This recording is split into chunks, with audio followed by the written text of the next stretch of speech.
DIYers, welcome in, welcome in, welcome in. Make sure you hit the like button on the way in here. Some of the voices you hear in the background from my special guest today. Ladies and gentlemen, DIYers, are you ready? DIY.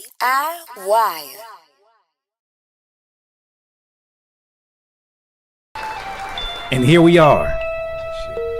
Here we are. Ladies and gentlemen, I'm welcome here today. I am joined here today by not only the LA Giants. How y'all doing? What's happening? What's happening? Good, man. Good to have y'all here. But Glasses Malone. Hey. This big hard.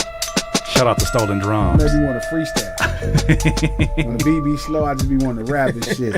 Man.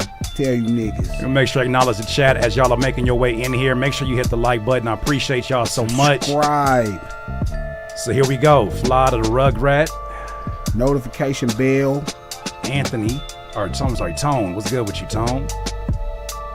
Jamie. All right. Jaime Rodriguez. Was Glasses Malone in GTA yes, soundtrack? I was. Yeah, I had there two it is. songs in there.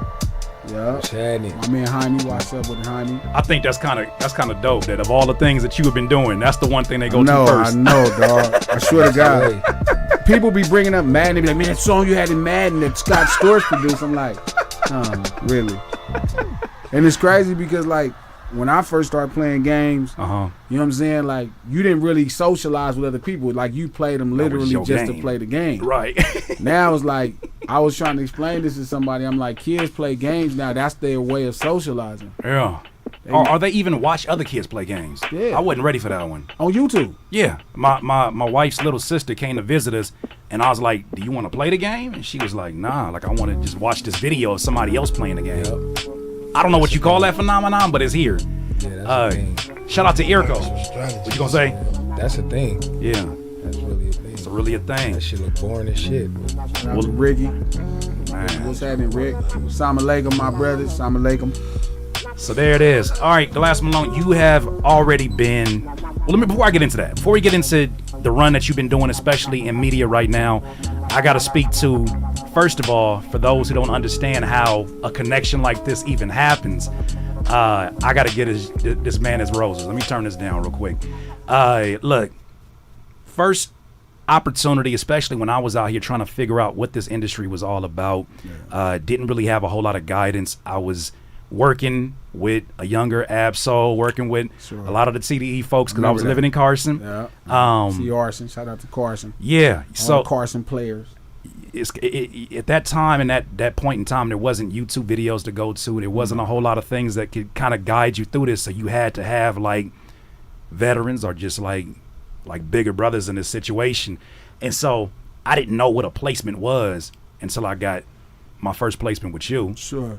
And Mac 10 on the project y'all did together on the song Until the Feds Came. And I never forget it, bro. Like, the first excitement was I sent an email to Pun. He put it out on Twitter. I sent an email out there, and then I got an email back after I came home from church, and it was like, oh, you on the project? I was like, cool. And he was like, well, let's get your payment information. Oh, I'm getting paid. Because at that time I had never been paid for anything that wasn't like hand to hand. Sure. So when I saw that, I was like, what you need? I send these stems right now. What you mean? But not only did you give me my first opportunity to have a placement, but the more that I got to know you, the more that I started to see how willing you were to give information and give game, and like you weren't like trying to gatekeep anything, even if the information wasn't for me. Because even when it had like the crew that was there, like you had game that you were given. I was just the kid that was in there. I was a producer, or known as just a producer. I was soaking up game. I was hearing it from you. I was hearing it from DJ Head and anybody that was willing to, share this information. But I just got to say thank you first and foremost for what you meant for my career. But also having you here today is wild. Having y'all all here today is wild. Yeah, like you like family, bro. Like we got a lot of stuff that people don't really know about that's happening, and it's just a different connection. You know what I mean? But as far as the game, man, shit, you just never know what the information might not mean as much to me as it means to somebody else. True. And it's just a natural thing. Like sometimes me and Joey or me and Deuce would debate. Like they be like, man, you giving niggas too much game, and I'm like, I could tell niggas how to. I could show niggas the outfit, they can't wear it. Yeah. And you need them. And I was telling Deuce the other day, we need more niggas to wear the outfit. You know what I mean? For the West to happen, like if you do something and it's only you cause it ain't no movement. Right. You need 20 niggas doing shit. Right. You know what I mean? Then it's a movement. Absolutely. And my whole thing is even like on the car culture, like I done had all kind of bomb ass cars, European cars, Bentleys, Porsche, whatever, blah blah, whatever. Yeah. Benz, whatever. Right? But nothing better than a car that we all can get, and my shit just better than your car. Right. You know what I mean? And it's not because I wouldn't spend money. It's not because I spend money. It's because I had the patience for it. I had the knowledge for it. I wouldn't ask questions for it. Yeah. Like I'm more of a, we could all have a Cutlass, and my Cutlass, we gonna make all the windows work. The stock radio gonna work. Yeah. You know what I mean? The back window might roll down. Right. It ain't about the Daytons and all that shit, because we just gonna have. How you get that? Yeah. And it's funny because I be teasing Deuce building this lowrider, and we be talking about it's a specific model of a lowrider. But it's important to have all of those extra pieces, because those really everybody can have a Caprice. Yeah. But if you got this Caprice, do you got all this piece? Yeah. You know what I mean? Do your and there's things that matter too. Yeah, do your cruise control still work? Damn. Something you ain't thinking about so you in traffic. Your defroster work. Your compass on the dash work. All that shit matter. Yeah. Those, and that's what I love about street urban culture in Los Angeles. Right. At the highest level is shit like that matters. And to me, that's how I feel with the music and the art. Yeah. So I kind of want to start it from here because I want to give an opportunity for y'all to introduce in terms of what it is that you do. Obviously, I know you. Most of us know you as a recording artist. I met you as a recording artist. I had no idea of the marketing genius that existed within all of this. I started to get kind of like hints at it the more that the way you would tell people to package up what they're doing. Like you was obviously conversations you had with K-Boy, and it was like da-da-da-da-da-da-da-da. This is how you're gonna roll it out. This is what people gonna say, and it happened. Yeah. So, and I'm watching that, and I'm watching the other added layer of you being like an accurate hip hop historian. Sure. Right? I fancy myself as a culturist. Okay. What does that mean when you say that? A father and a true, advocate of culture. Right. Like I'm a street urban culturist, a Los Angeles street urban culturist, if I had to put a title on it. Okay. A complete advocate of it. I think that's our bond. You know what I mean? We so proud to be from Los Angeles. Yeah. All its flaws, all its glory, we proud to be from it. Yeah. And that's just unique today. Especially in today. Like I think it was easy to be a fan of Southern California hip hop in the 90s. Right. Or street urban culture because it was celebrated. But now it's like it's been around for a while. Is it old? Is it done? Yeah. And one thing I like about the connection me and the Giants got is that's what it is. So when you ask me exactly who I am, I'm just a culturist. Yeah. And at this point, I'm a culturist, like literally. I'm a super advocate of this shit. Yeah, we're going to get into all of that because I've been trying my best to keep up with the amount of interviews you've been doing. Yeah. And it's impossible, first of all. It's impossible. Especially as a father myself. Yeah. But as I'm listening, I try to always think of questions that are like, I'm listening to somebody ask you something, I'm like, oh, why didn't they go a little bit deep? Let's ask this or whatnot. Yeah. But before we get into that, I got the Giants here. LA Giants. What's up with it? Happy to be here. Appreciate y'all being here. So for those who don't know LA Giants, how would you best describe that? Man, we like mascots of Los Angeles, man. We just proud Los Angeles natives. Yeah. Like Glacier said, man, and we embrace everything that come with it. The glory, the grit, the flaws. Right. And we always been like that. We always been proud to represent the land. Yeah. So, we just giants within that. And that's right. pretty much the best way I can describe it, There it is. Yeah. There it is. So I was thinking of a few places to start this. But I remember I reached out to you, Glasses, because I wanted to have a heart to heart, and I was like, you know what, I think this would be a good place to have it, right? Yeah. And that when I first started to get into a place where I was able to submit more production to you, I wrote about it in my book too. I don't know if I ever got a copy of my book too. No, that's you never insane gave it to that I me. did not do that. That's I got dope, you. though. Before you leave, I'm gonna make sure I get you that book. Okay. But you were such an important part of that book because it was at a time that I think was probably one of my worst times. Sure. And the one glimmer of like hope and light I had was this project that what you were working Sure. on. What project was that, sir? White Lightning 2. White Lightning 2. It's my baby. And I don't know if you remember that time period in terms of, I kind of disclosed some of the stuff that was going on.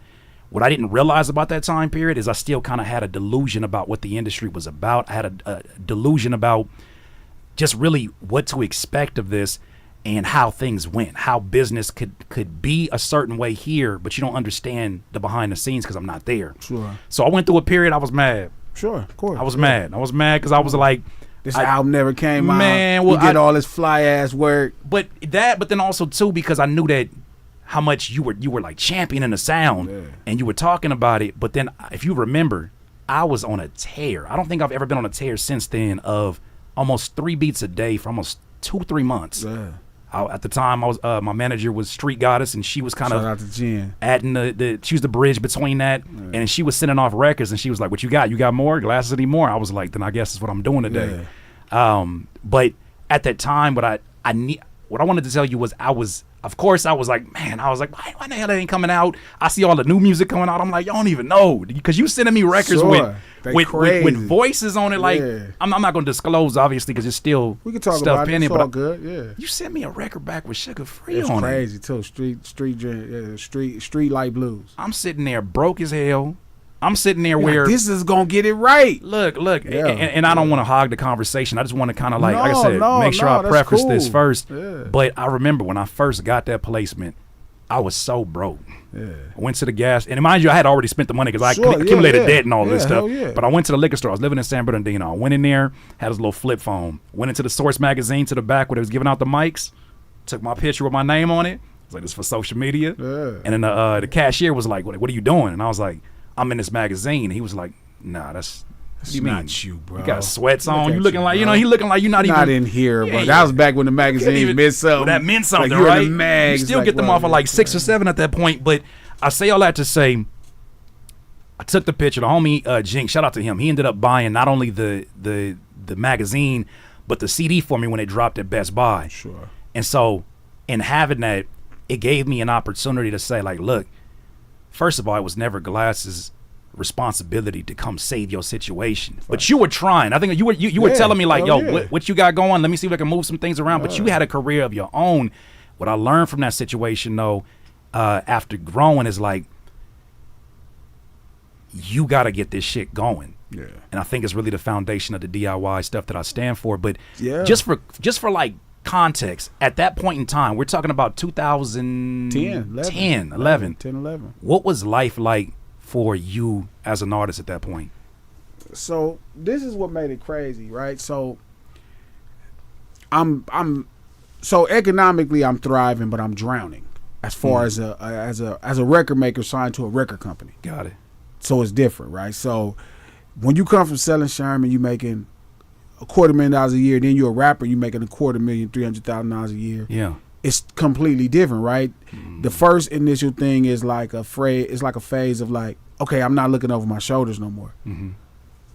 But then taxes start to come in. So you're like, oh, okay, I'm making money, but whatever. Like I'm not looking over my shoulder. Right. So by the time it got to there, Certified, it came out. Like a record company's whole premise is based off of marketing everything you are in one record. And this record has to be magical because they have to be able to play it and people want to hear it again or feel like they've heard it before. Got it.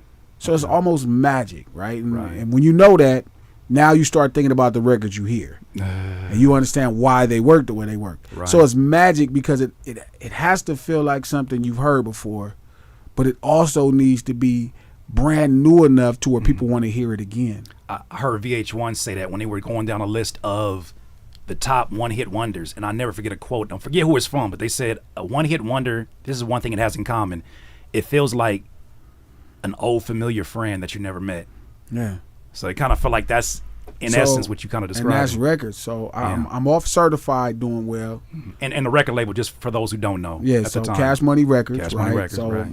Motown and Cash Money Records, which I didn't even trip I didn't off. even know they was so yeah, involved in it. Motown, Okay. yeah, right. Yeah. So, right, you off Certified, which is gold at this point now. Right. But then Haters comes out, right, and it's like it's not performing the same way. Okay. Sun Come Up comes out. Sun comes up, right? Sun Come Up, come out. It's not performing the same way. Right. I Get Dough, which is this is the launch of what ended up becoming like probably one of the greatest runs for a producer, Faz, right? The Cataracts. I had the first record, right? Mind you, following this record, they have Like a G6 goes number 1. They have Snoop records that go top 10. Yeah, I remember they that. have all these big records that go top 10, but the first one is I Get Dough. Right, so I have that record, but radio don't like the tempo of it, so they're not trying to adjust all of their shit, right? Wow. So all of the things that go into making records. So now I'm like, you know what? I'm over it. I'm over this record shit. You know what I mean? I don't give a fuck what the label's saying. You know, what part are you over with at this point? I'm over trying to provide one song to define who I am. That's a lot of pressure. Yeah, I'd imagine. Yeah, and it's fair because this is the business of a record company. It's not personal. It's not they're wrong or independent is right. It's like this is how we do our business. It's like if you go to In-N-Out and you want chicken nuggets, bro. We don't sell chicken nuggets. That's not what we do here. That's not what we got. When I worked at Quiznos in Carson, a lady came up. I never forget. She was like, I worked at Quiznos. She was like, y'all got fries? I must have looked at that menu like, did you get a new update I didn't get? Like, you know what this is at, right? Straight face, right by the Carson Mall. She was like, y'all got fries here? So what happened, right, is that's their business. And you sign a record deal, it's one record. Right. I remember telling Joyner Lucas this. I remember telling everybody this. Like, yo, if you're not going to make one record, you don't have no business signed to record level. You're not going to go in there and change their game. They're not finna go in there and be like, you're so special as an artist. We're going to just spend money on your album. That ain't their business model. Can you speak a little bit to that? Because I hear that all the time where there's people who think they can change the system as it is and how it's set up. Why? I guess it's kind of a twofold question. One, why do you believe they cannot do that? And two, why are they not in the business? Or I guess I'm answering that, but why are they not in the business of changing? Because it's a much more greater profitable business when you take one song. I had this conversation with Reason. Okay. Me and Reason was talking. This is right after he kind of went rogue on TDE on fucking Back on Fig, which is wild. And I called him that night. Like I had never really spoke to Reason like hard. Like I seen him somewhere. Like what up? But like this was the day I was like, yo, let me call this nigga. Yeah. Like he finna fuck his whole little career. Because you never see anything. That's what even me, like being on the inside and seeing a little bit of how TDE operates. Remember they used to have a board that had all the code of ethics. Like nothing gets out. This is for sure on that board that you're not supposed to do. You're supposed to do this. Keep your phone away, all that good stuff. I called him because I know how that could go, right? And it was like, Reason is a really talented MC, and I was like, bro, like TDE is like my family. So it almost kind of was like stepping out there, maybe even could be a little too far because TD is my family. But this is some nigga that's coming up and it's his dream. And I remember being that way and not having, you know, Snoop didn't call me, Dre didn't call me, Warren ain't call me, Cube didn't call me. Nobody said shit. Right. The closest I got was by the time I started fucking with Mac, but niggas didn't call me. Yeah. So I was like, you know what, man, let me take this on. So I called Musa. Mind you, him and Moose was arguing on the phone. So I called Moose and get his number. He like, man, that nigga. I say, just give me his number, Moose. So Moose is my little brother. You know what I mean? Like, so give me that number, Moose. So Moose gave me his number, and he was just explaining to me how he was like, yeah, no, Glass, I get it, the record business, but my album was profitable, and it was in the green. I'm like, cuz this ain't that type of profit. Cuz this is not that. This ain't no for profit business, nigga. Right. This is the record business. You feel me? It's one song, cuz. Yeah. Right, I know, right? That's because he really was saying that, and I got his point. He was like, Glass, my album was in the green. It's profitable. Yeah. Cuz that ain't this business. This is one record, right? Right. So, and I'm explaining this to him, and he's just kind of going through. He's like, you know, I just want to be respected as an MC. And I'm like, all the MCs you respect got big records. If you're gonna say Fabulous, Cat, whoever you respect, all got records. They're gonna have records. So we ended up having this really dope conversation, and it was just a reminder of the business that we're in. Yeah, it's one thing. They're not marketing an album is like marketing a brand. Okay, you know what I mean? It's like the brand of somebody, and that's a really different type of experience. And that just ain't the business they in. They need to be in the $1 makes you $7 type of business. Micropayments. Not $1 makes you $2. Right. It's entirely too many acres of property. Yeah. There's too many people on staff. Property, and you don't use that term loosely. I know you don't. I'm talking about really in Santa Monica, like $10 million buildings. What I'm saying beyond just the physical property, I'm saying even looking at the music itself as like this. I was talking to Juju McLean from United Masters, and he kind of like very casually was like, yeah, you know, Atlantic Records got like 400 people signed right now. Yeah. I said, I didn't know this. I'm sitting there like, and he said only about 10% of them probably actually pop off. When you're doing that, how can you not look at that and say, well, as a businessman, this is me hedging my bets on quantity and saying that I have all of these different properties. One of these got to take off. Well, they don't even play the lucky game. People are purposely signed to be write-offs. To be written off. It's not. They're not guessing. Right. Trust me, this ain't the lottery. This ain't the lottery business for them. They much money know on the what line. they doing. Yeah, they not. Interscope ain't gambling. No, hell no. They know what's happening, and Right. and everything that happens without them, they eventually buy that too. What? So I got two questions based upon you reaching out to Reason. Sure. And I hope I didn't cut your point off. It's all good. Yeah. You said that there are certain OGs that I guess they would be considered your OGs that would not have made that call. I don't know if they wouldn't have. They Right. did. They didn't make. Okay, well, let's not say they wouldn't. You said if they didn't. But that being said, what makes you make that pivot and make that difference of I will call out? Because it's not the first time I've heard this. I've heard many of people who you haven't even said anything about it, but it was like I got that call talked from to Glasses, and he was like, "Yeah." and then they kind of got leveled again. What makes why do you feel the I don't know, necessity to man. make I that just change? feel like you supposed to. Yeah. Like I want every nigga from here to be successful. I want every black person from anywhere to be successful. That part. And if I know him and I could say some shit, I'd be a fucking sucker to not, tell them something that I've seen, experienced that could help benefit them. But you know the motto of the games to be sold and not to be told. That's a broke nigga thing. What I've you been mean? getting Okay, money explain. entirely. Explain. I've been getting money too long to be worrying about selling everything. Some of this shit could be free. I got dope. You like could that. have this game. Right. You know what I'm saying? I like that. Like I was just telling him, like Yeah. I was talking to Perico the other day, and he gives me a lot of game too. I'll give him some game. It's like Yeah. I'm really good. Yeah. I could give niggas my whole idea, and it won't matter because when I execute it, you're gonna be like, this nigga is good. Right. And when you the source too, and that's something I realized with coming to YouTube, I wasn't anticipating because folks was on my head about like, damn, you gonna give out all this information and you're not selling it. And I was like, I think you overestimate people's ability to execute Hell yeah. and what they'll try to execute on. And I tell the Giants all the time, cause like these niggas are some of the best gangster rappers I ever heard. I think they are trained MCs. Yeah. But the way Absolutely. they see the business is completely different than how I see the business. Huh. They see the business kind of as this titan global monster, just the business of selling records and music. And it's like, man, this shit dumb. This is a lemonade stand. So lemonade stand. That's Okay, it. look, you always get the analogy. You know what I'm Explain saying? why is this a lemonade stand? Because you can set your shit right on the corner, Yeah. everybody thirsty, and sell lemonade. No You don't license gotta or nothing, worry, just go. nothing. Feel me? And that's what I'm telling them. I'm like, Right. you just, just like a lemonade stand, it depends on how you dress it up. It's going to determine how people stop. If you put a little girl out there that's 7 years old and shit hold lemonade with a little flower dress on, more motherfuckers gonna stop. Yeah. Hold on, let me drop a bomb on this one. Hold on. That's signature right there. That's crazy. That's crazy. So, and obviously, I want to make sure that we involve everything in the conversation. Can you tell the people a little bit about not only the music that you do, but I mean, obviously, you get in this game on a regular basis. Y'all obviously have family, your pops, and everything that already kind of Uncle ties Quick. you.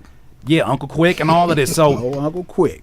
For those who are just getting that introduction, what is it that you would say that you value the most when it comes to the music? Man, niggas just was trying to be dope, bro. Yeah. Like, that's all we really fucking knew.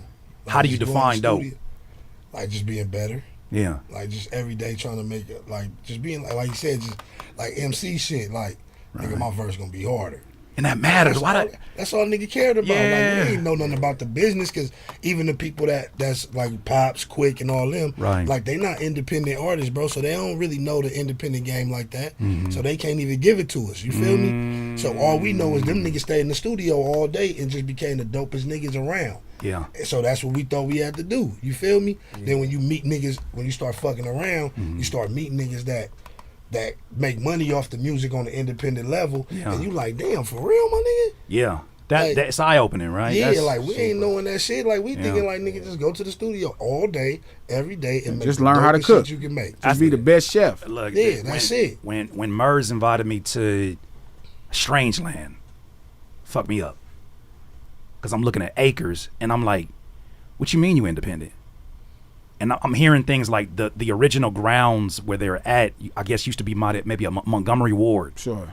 And when you look at it, it's like, oh, this whole thing is systemized. They said, we're going to take you in a golf cart to where the merch is at. Sure. We're building new acres over here. And it's not something I felt like out here I was able to. Independence, right? Independence, right? Yeah. With strange music. Independence, Kansas, in Missouri. In Kansas, Missouri. So I flew out there and I'm seeing even like hearing stories about how there was a bridge that made it inconvenient for them to kind of move back and forth. I may butcher the story because I heard this from someone else that was up there. They helped finance that bridge to get built, and this is done independently. But you can still go to a supermarket and ask somebody like, Tech Nine, and it could still be a chance of them being like, I'm sorry, I don't know who that is. Yeah. He don't care because he know the people who do know. So, and that's what right, matters. and that's what this is. 8 billion people on this planet. Yeah. Right. So, I think with them it was just more or less really just showing them how to do the business, and it's not as first off shrinking it down from that silly shit that looks like, because just like the artistry level, it looks really grand. Right. Like if you see Michael Jackson from scratch, it looked like God blessed him. You know what I mean? Like, wait a minute, that's why I'm not like that, because God bless him. Yeah. It's like, nah, this nigga got some blessings, but he also well-schooled. Yeah, he practiced. Because if you go look, you can see everything. Like, if you listen to Thriller, you can hear Rick James. If you listen to I Can't Go For That, you can hear all the notes. If you hear Don't Stop Till You Get Enough, you can hear Marvin Gaye. Like, none of this stuff is, he's not trying to reinvent the wheel. He's a package of great things put together. Damn. I saw a clip the other day where Quincy Jones was talking about they were presented and they recorded almost about 800 ideas. You can call them songs, you can call it whatever, but 800, let's say it was 800 scratch songs, whatever, just to get to the 9 that were on Thriller. And when I think about that, I'm like, so much has shifted because, just to kind of get to your point, in that so much has shifted now that you don't see people putting that amount of work in for greatness as much as it is just to be omnipresent. Yeah. For that, it was like, no, of course we're going to have a classic album, if not one of the greatest albums of all time. You got me, first of all, in Quincy Jones. Right. I got one of the best singers. And Michael, we better get to 9 legendary songs after 800 and something ideas. I mean, even Michael Jackson's, mind you, coming off a Hall of Fame career as a lead singer of the Jackson 5. That part, yeah. You know what I mean? So it wasn't like he was starting from scratch. Right. It's just a different kind of Nigga. just journey in general. Like, nigga took away his kid. Nigga took his childhood. Nigga, he's the best. Real. Nigga didn't do nothing else. Yeah, You know what I mean? And so, but back to the point, just breaking the business down. And I think that's what I try to do for Reason, for you, for them. I break the business down because they want to pitch it to you. Obviously, the suits and the powers that be want to pitch it to you as this big, grand, elaborate thing. Bitch, this shit ain't that difficult. It's not. It's just, I used to tell Problem all the time, like, yo, it's not money, it's relationship. Yeah. Like, a lot of things with Certified happened because they could promise a Wayne record, even though the record itself deserved it. But it was like, all right, look, we want to move this in power rotation, but we really, Glass is still a brand new artist. The record is great. It's performing, Akon, la. Right. You know, we don't want to move it up. Well, if you guys move it up into power rotation and to the top 5, you know, number 1 spot, we'll give you the Lil Wayne record early. Even though it had earned it on its own merit, the way records work on radio, it's like, we still needed something else. You can't pay for that. So, getting back to 2010, 11, right? It's like, I'm starting to figure out there's something more to this. It's not just art. Yeah. There's some kind of science about records that I had no idea existed because I've always listened to music as just art. Yeah. And so as we're in the middle, to me, of what became White Lightning 2, right, is Like I'm going through the records, and the records are incredible to me. They're everything I think great art should be. Man. You know what I mean? I'm like, these records are crazy. And they've aged beautifully. When I listen to like Right some of now, these, they sound like, fire. They still sound like when you Fire, record this.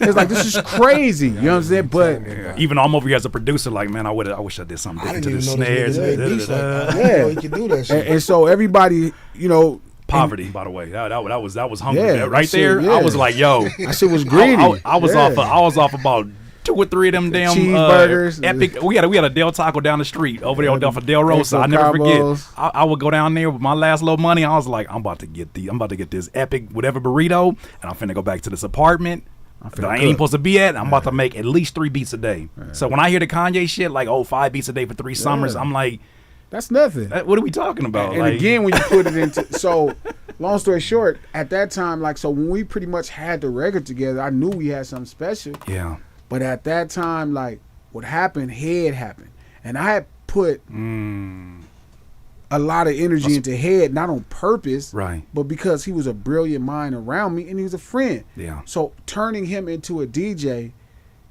came into effect right around that time, right? So Head was already DJing, right? right. Head started DJing in probably 2007-8. Mm-hmm.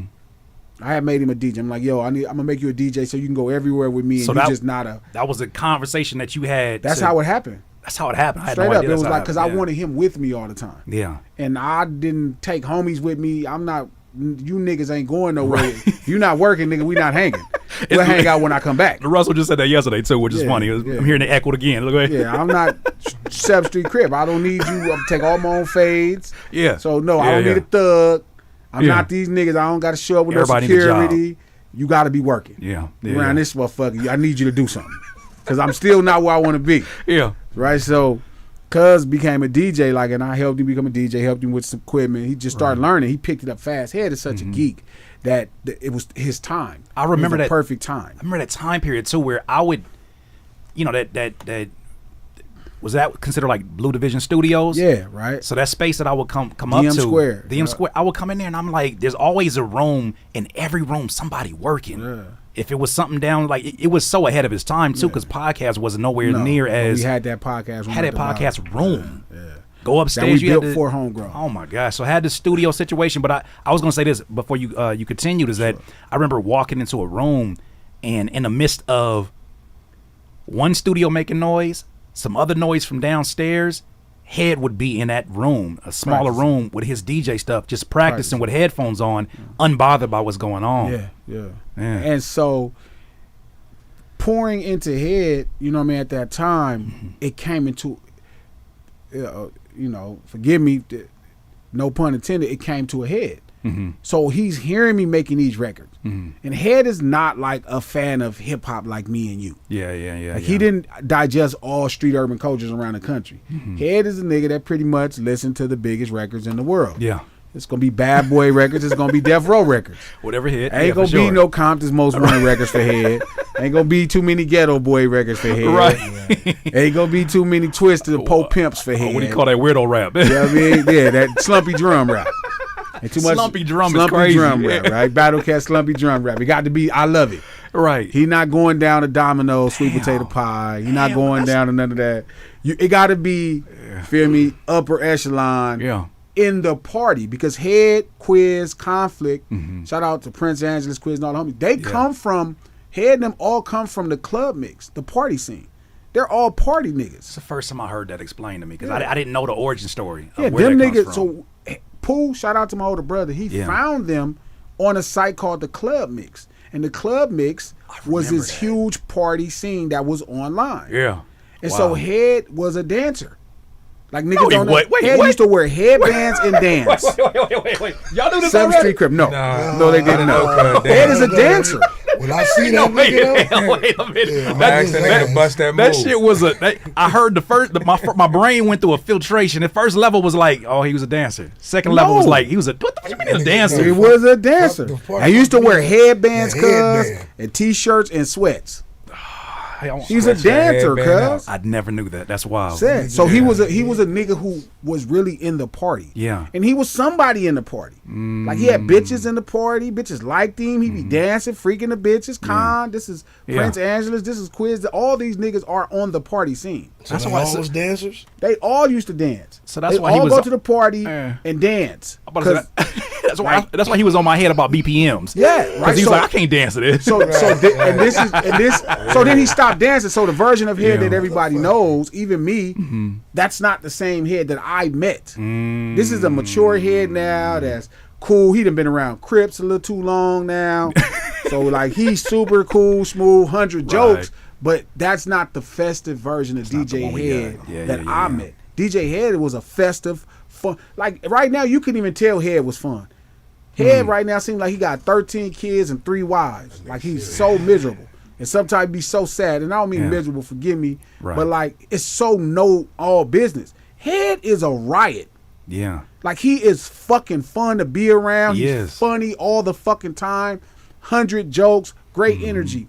Not that version of everybody. Like Kendrick. Kendrick is a fucking fool. He's a nut. I remember way back when he was doing like freestyles over beats, and like there was one in particular when he around the era he made a song off a Swiss Beats beat. He was like, "Oh my mama," someone. I was living in Carson at the time, and I was like, at that time he was even like more visually animated, and I'm like, people forget that they didn't forget they never saw. They never saw it, but I think that's what's so interesting about. Of all the things that you do, Glasses, one thing that I love the most is like when people are like, I keep receipts. It's like, no, you keep screenshots. Yeah. You got it all up here. Hands down. So when you started describing things, it's like, oh, you thought I didn't see it. No, I was here, lived here. I'm talking about in terms of you. I saw it, lived it, and I can give you detail by detail of how it went down. Why these niggas are this way. So so Head was like this festive dude. Fast forward, Head becomes a DJ. Yeah. I get him to be a DJ. He started a DJ, picks it up quick. Yeah. I mean, like 24 months quick, 36 months. He's rocking whole parties. Right. Like you know what I mean? And so as I'm working on our project, we're fans of the art. I'm like, this shit is fire. And what happened, I'll be honest, because it's Head that you should be mad at. I'm going to tell you why. So we in the studio, me and Tommy is working on Cruising. I remember Cruising. And Cruising is fire, right? I Bun got the record now. I'm like, Bun, finish this record, right? Because this is a Bun B record. So I'm like, okay. So he's like, I'm recording the first verse. I get the hook. And I'm like, man, this song fire. Yeah. And Head walk in. Now, mind you, he didn't DJ probably 200 parties at this point. Mind you, he is a party nigga that nobody knows. So he come in, he like, man, why is all your fucking music slow? I'm like, my music ain't slow. What the fuck you talking about? I have no idea what the fuck Cuz is talking about. Right. Scarface sound like Snoop Dogg to me. It's the same shit. Because you're referencing stuff that doesn't follow those rules. Well, they do, but I couldn't hear them. I couldn't hear them. I'm not a fucking DJ. I'm a Crip. Yeah. You know what I'm saying? I'm a dope boy. I don't know. I didn't go to parties and shit. We went to parties on Crenshaw Boulevard, the hood parties. If it ain't fucking the East Side, they all sound the same. So long story short, we in that motherfucker and he like, man, your songs just be so fucking slow.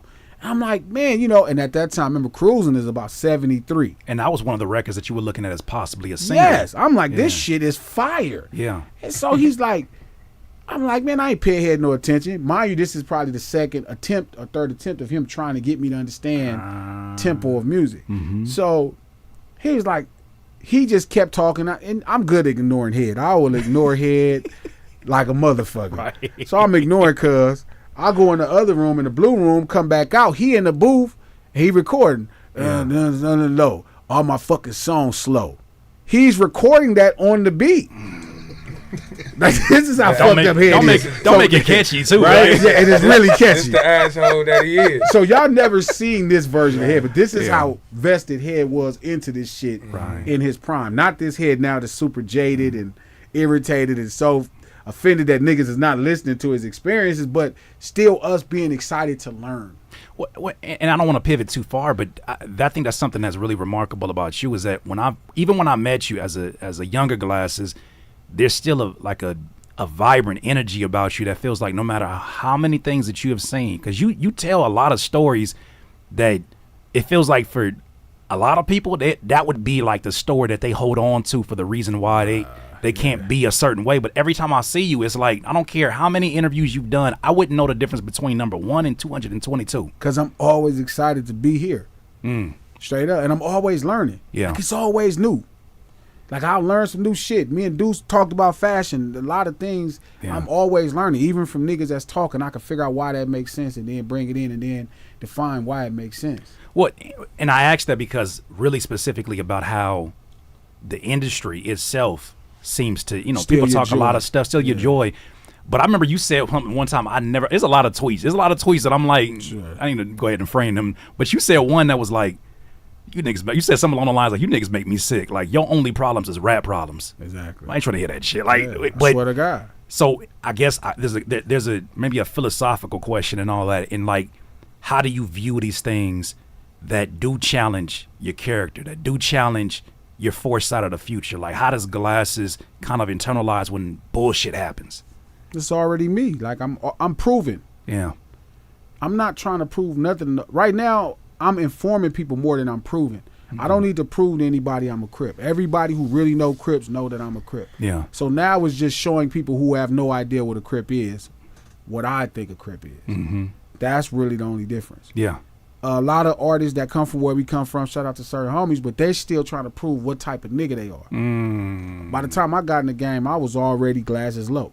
Right. I'd already had a low rider, already been on the boulevard, already been in gang fights, already sold a lot of drugs. I'm not in the middle of a rap career trying to establish my street reputation. Right. No diss to none of the homies. Right. I get But that. it's like I was already me. So even now, like certain things that happen, people not even gonna deal with me in the same way. Like, it's just not gonna work that way. They're gonna be like, I ain't fuck with Glasses because there's gonna be some shit. And I'll probably be the coolest nigga to deal with if it came down to it. Like, people tell me about rappers doing drugs. Niggas won't do drugs around me. They're gonna be like, man, this sober ass nigga. They'll wait till I leave. Right. If a nigga is It's gay, respect, though. like if a Yeah. rap artist is gay and hiding his gayness, he gonna be like, man, wait till Glasses leave before I try to suck this nigga dick. You know what I mean? That's crazy. Wild. I swear to God. Hey, yo, yeah. What? Okay. So No, for real. Yeah, Like, yeah. Certain people just not gonna do things around me. They're gonna be like, man, this nigga. Respect. And I probably would be the most understanding person. Like, damn, I'd be asking genuine questions. What happened? Yeah. Did you get touched? You know what I mean? I'd be asking questions, but Right. they don't even want to expose me. They don't to even it. wanna They get into like, that conversation. This nigga Glasses on. He might ask questions. Well, then seat on too, the plane. if they've never seen Glasses in the middle of a debate about boxing, Exactly. you may not Or want to get into anything. any kind of conversation. Exactly. Because I didn't see 'Cause some I'm a conversations ass. where I was like, maybe I think I should leave. I was like, maybe I feel Bro. like this is family business right here going on. Oh, them debates. The debates at the, You know what it is? People think, you know what people hate about me? I will ask you why. Damn. And I will keep asking you why. Until you answer it. You're going to get to the point to where I'm trying to figure out where we at. And that shit fucks with people because people think I like debating. It's like, no, I Yeah. just like asking why. Yeah. Because That's people will it. tell you everything but why. But why? And get more angry. Get more because- angry that you keep asking why, but why? So, okay. I swear to God, It's so it's how it funny is, to them yeah. because they thinking about it now. They like, that is fucking Glass. I'll be like, well, why, Joey? Dudes told me one day some bitch wouldn't suck his dick. I was like, well, why does it matter? He was like, well, I like my dick sucked. Why do you like that? I know that shit frustrated, but because I really want you to get just somewhere to where we can have a conversation. That nigga gonna start yelling. Don't get into, like, don't make me have to, like, really take the layers off of this onion. Like, And that's all it be. Yeah, yeah. And that's why people call me like a great debater, but I don't think I'm a great debater. I just ask why, and I'm listening to you. So then the worst part is I'm going to repeat back to you what you said. yeah. That shit really pissed people off. You be like, so you mean you want to do this because of what everybody else think? Yeah. They'll tell me that like, oh, I the way people, people don't know. They need to know that I'm the man. I'm saying, so you're worried about what other people think. And then they'll be like, you don't do that to me." motherfucker. 'Cause Just you be mad with me said illogically. that. Just be illogically mad with me and let me be in this. And it's like, if I'm talking to Deuce and Joe, I got your back, but I need to know why so I can understand, so I can at least, sometimes I think niggas just say shit to me just because they want to talk to somebody. True. And it's like, I'm not good at that. I'm not good at not really being a soundboard for you. Yeah. You're solution oriented. Like, I'm not this, bro. Yeah. It points don't right just to the- absorb into the cushion and just deaden the sound. It's gonna pop back I'm just off. an ear for you. Like, no, No, we finna doing have either getting to a It's solution. gonna come in my ear and I'm gonna come out my mouth, so you can hear it back. Right. So you can decide if this is really where you want to be when Jesus come back. Look, I'm not making comparisons, but it's funny because that was the thing I think that frustrated me the most about being managed by Salas. Sure, Because Salas gonna he for sure. is the fucking worst at that too. But he does it like, at least with you, like you'll do it in a way where it's like you'll say the shit and it's like Silas gonna make you feel like a stupid ass. Salas will sit there and be like, so let me get this straight. What Exactly. you're telling That's me his is, line. and then you hear it back and it's like, nah, I ain't really saying it like that. Yes, I'm you saying are. it, yeah. Yes, you are. You're done. And You that's could. why he was so instrumental in my career. But that's a whole Yeah. other story, right? So- Let me get back to it. So, Go ahead, huh? Mhm. so Head is like making fun of me because he in the studio. All my fucking songs slow. Yeah. No. I'm like, what the fuck are you talking? Now I'm mad. The fuck are you talking about? My songs are slow. Is that him asking you why? No, this is him asking me why. This is him showing me Showing why. you why. Yeah. Cause I don't know why. I can't hear tempo. He's showing me what I mean. So he finally figured out how to get through to me that day. Yeah. And it was like, all right, what are you talking about? Right. So he has the table set up, and this is in a red room. He got the table set up on the table. He like, look, man, come over here. So he was doing it, and he put on some music. He was like, you like Scarface? I'm like, yeah, but Scarface ain't wild rap. He said, that ain't the point. You like Scarface. So music you think is tight sounds like Scarface. And so he started playing Scarface. Never seen a man cry. And he was tapping my chest. Tap your chest. Right? Oh, wow. So I'm tapping my chest. He played another Scarface song, tapping my chest. And then he played Snoop's song, and it got substantially faster. And that was my introduction to BPM. Damn. Oh, I got to drop it on that one. Right there. Somebody got to revisit that one. He started playing West Coast songs. Yeah. And I never lost rhythm, but he played Scarface, and then I slowed Started down. going, yeah. And then I was like, so then now my brain as a D-boy comes alive. Like, you can't sell heroin on the 7. You can only sell heroin when people buying heroin. So now I was like, wait a minute, all these niggas' music sound like this? Yeah. He like, all of it. 99, and I'm a math guy. Yeah. 99%. He didn't give me that description, but he was having a conversation, I believe, with, I think it might have been K-Boy. But he was having this conversation, and I don't think he was trying to hear it. I think he was in his bag, like, as a lyricist, Hell like, yeah. I really want to go into this.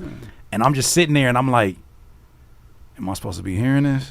Because I'm like, I'm about to go utilize this when I get home. hell yeah. But I remember listening, and I remember even there's an interview that I did with Homegrown when I was getting ready to perform on Paid Dues, and I said, I'm one of them rare people that listen to what Head was talking about. Sure.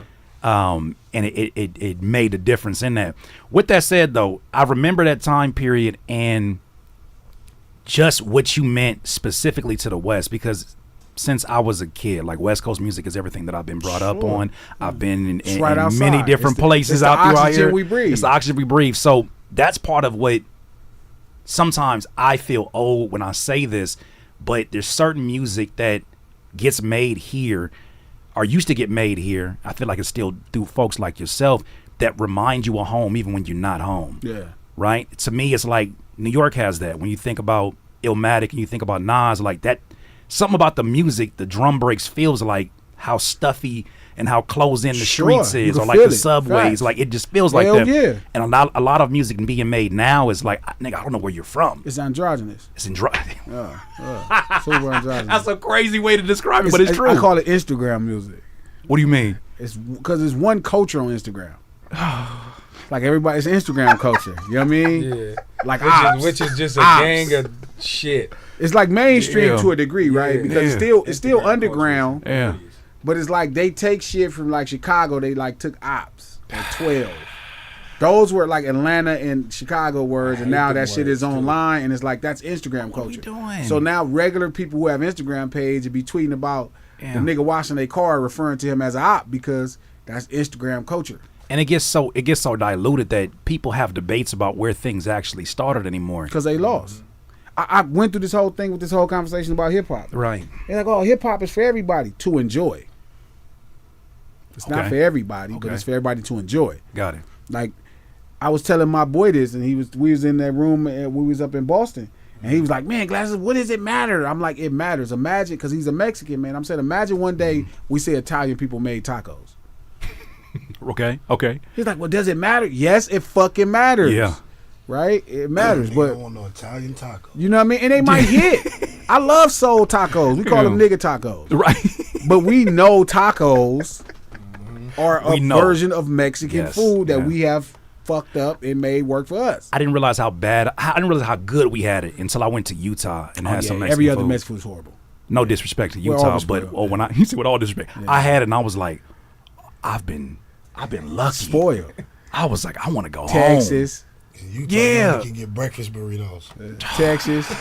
Texas, New York, Everybody got anywhere else. eggs, bacon. I'm like, can y'all import some of this Tams grease? Because this shit don't hit the This same. is What are not we right. doing? What is happening here? So fast forward, so boom, right? So he showed me BPM, right? So this is gonna anchor the whole interview. I can see this part of this shit, Right. So he shows me BPM, and I'm like, so now I'm hearing everything. So I leave the studio after 6 hours that night. We there probably till 5 a.m. After having that conversation. Then we leave. Then I'm up. I can't Yeah. go to sleep now. Well, so now I'm trying to break. I'm trying to be like, it's head telling the truth. Before you get into that, I want to know what was your initial reaction after? Because you stopped there. You stopped on a cliffhanger. Were you talking about you had the BPM the thing? first time I understood it, I understood music had tempos. Because at first for me it was Luke or ballads. Luke. So Uncle Luke or ballads. Yeah. Uncle that's Luke it. or ballads. Luke shit was fast as a motherfucker. That's so because that it would have to be that far. Yeah. It would have to be Luther Vandross 65 BPM Or or Uncle Uncle Luke. Luke 118. What we doing? We got all kind of gray areas. Yeah. That's it. It was that. That was it. Yeah. Nigga Everything. wasn't picking no Luke beats. Everything No. in the exactly. Everything 80 or 76 Yeah. to 101, 106 is the same to me. Fair game. Yeah. Yeah, I What mean, you talking this about? is, what are you talking about? G Thing and fucking Never Seen a Man Cry, same song. What you mean is a difference? Different. What do you mean it's The different? snares is different. What we talking about? Yeah. Yeah, but no. So Yeah. So And you're I up till remember 5 or leaving 6 in the morning, and then at the studio. At the studio. Then I'm up at home till 8 o'clock the next day. I don't even go to sleep for 48 hours, Shit. right? Because Okay. I'm like, what the fuck Yeah. just happened? Yeah. Like how I could listen to music for all these years of my life and have no idea that the tempo was different. Yeah. And then so now I'm a math person. Like that's now I'm a science person, math person. That's why I was good at selling drugs and selling sherm. Any of my homies will tell you, like I put everything on paper, I'll write it out. Like, Yeah. I don't care if I'm selling weed, sherm, whatever. Yeah. I got a plan mathematically that makes sense. That's your system, right? So I went through, and the reason I was up 48 hours, not after, but that whole run was about 48, 49 hours. I literally went through every West Coast hit record from 1986 to current time. Okay. And it's not as many as you would think. That's the thing, cuz not as many as you think. Many as you think that do what? Hit records. Hit records. Okay. Hit records. Okay. Not, what not, do you categorize it as hit records? So this is, I'm starting off at 6 in the morning as the establishing thing. Got it. Okay. Then I move into Boys in the Hood, right? Yep, there it is. Easy Them. Then this is how I'm rocking. I'm not even, I'm listening to Fuck the Police. I'm testing it. Gangsta, I'm hearing them. Boom. Then I'm going to Tone Loc. Yeah. Right? Because he had Funky Gold Medina, and he had blah, blah. Then I'm Quick Tonight, right? Then I'm going up. Then we in 1991, right? I'm going the Cube records that charted. Yes, sir. Right? Then I'm going 92. Now we at the Dre records, right? That charted, right?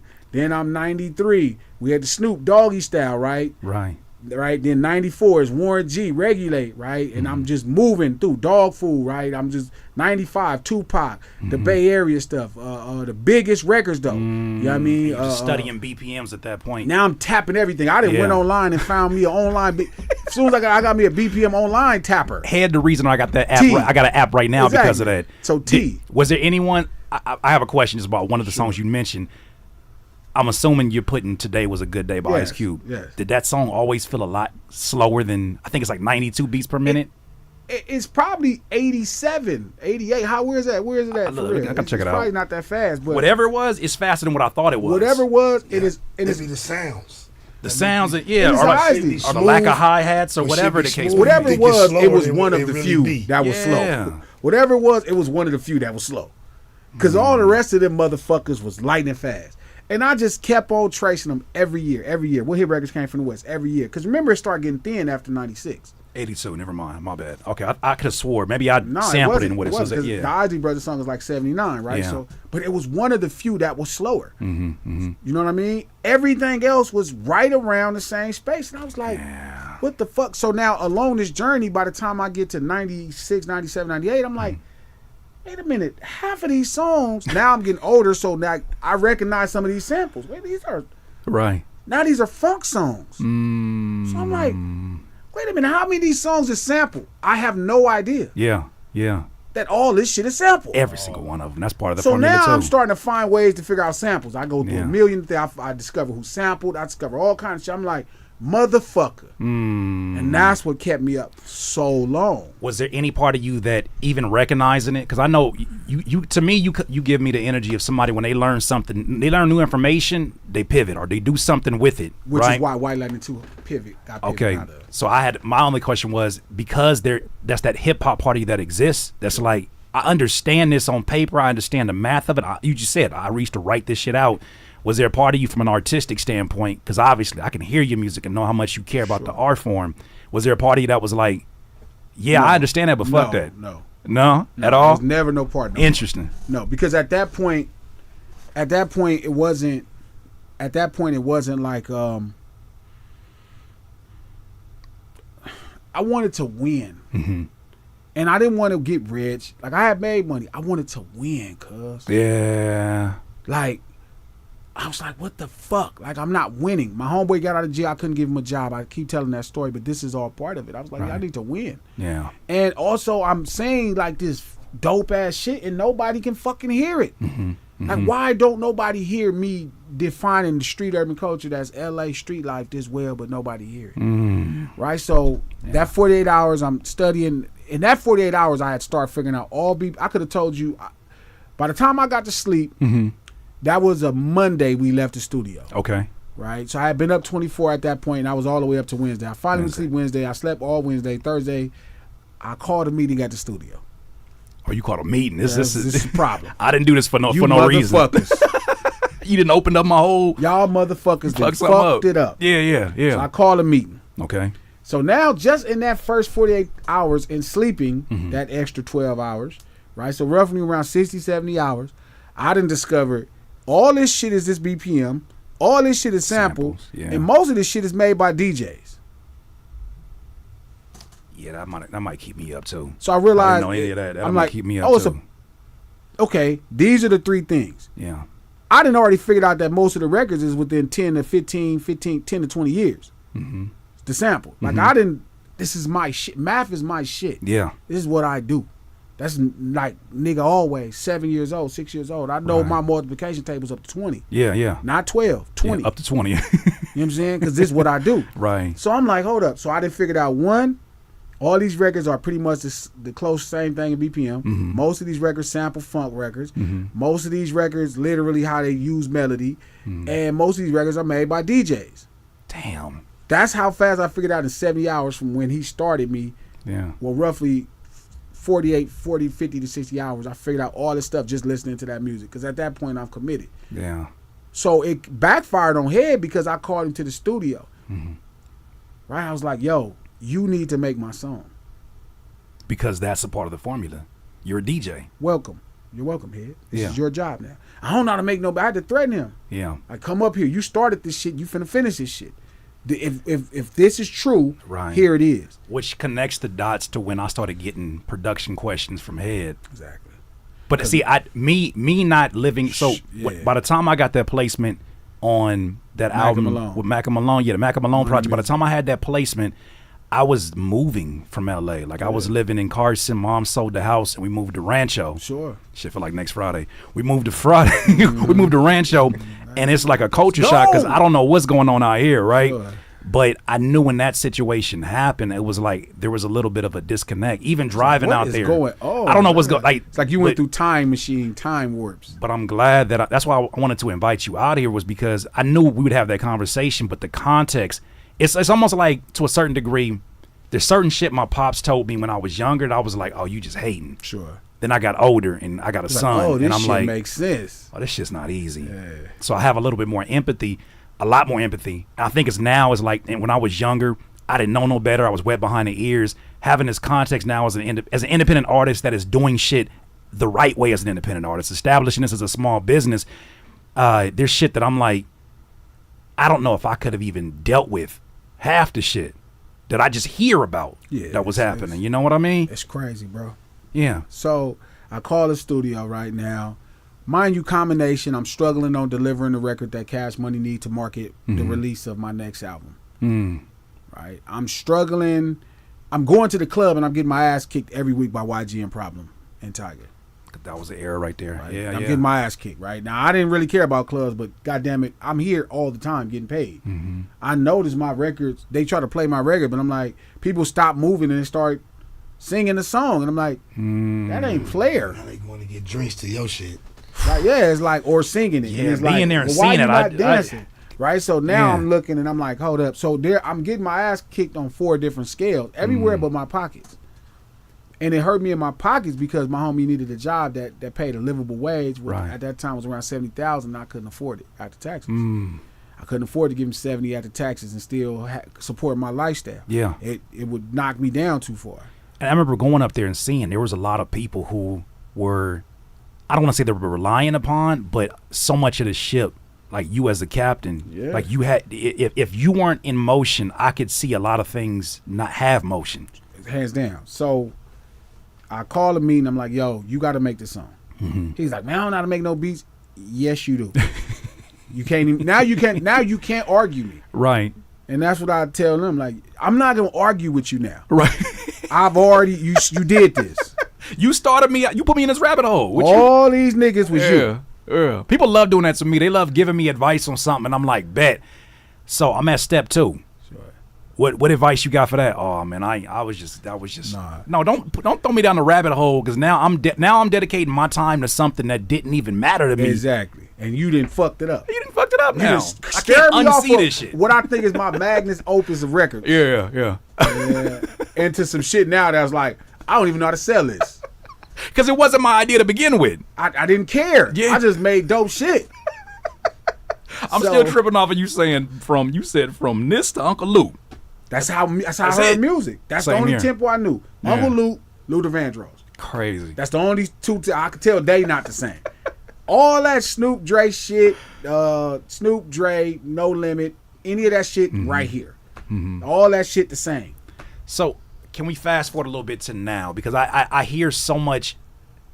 Obviously, there's a lot of experience that has come along with everything. Hence the problem, right? So, Yeah. and this is what fucked me up. So, That Good happened out of that.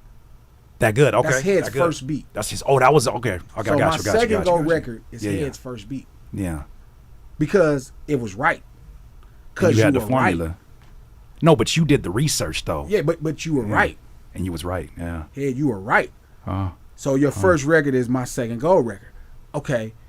Now I'm starting to figure out records. And records to me, I feel like I'm the weakest thing in. Like, because records is a ever changing thing. Like, it's so many records to learn and know how to format, Right. style records from production level, from an MC level. It's so many endless vinyls, endless ideas. Like, people will be talking about how short the music industry is now. They be like, oh man, a song be 150. They can't do that. And I'm like, well, the song Stay by Maurice Williams and the Zodiacs, that song is 1 minute 36 seconds. Like, so now at this point, like, you talking to somebody's like, now I seen it all before. I can't unsee this shit now. So yeah, you thought, okay, because Famous Uno, she a bad one. That's short to you. I heard that before, and I Yeah. heard it done with more verses and hooks. So this is not something new.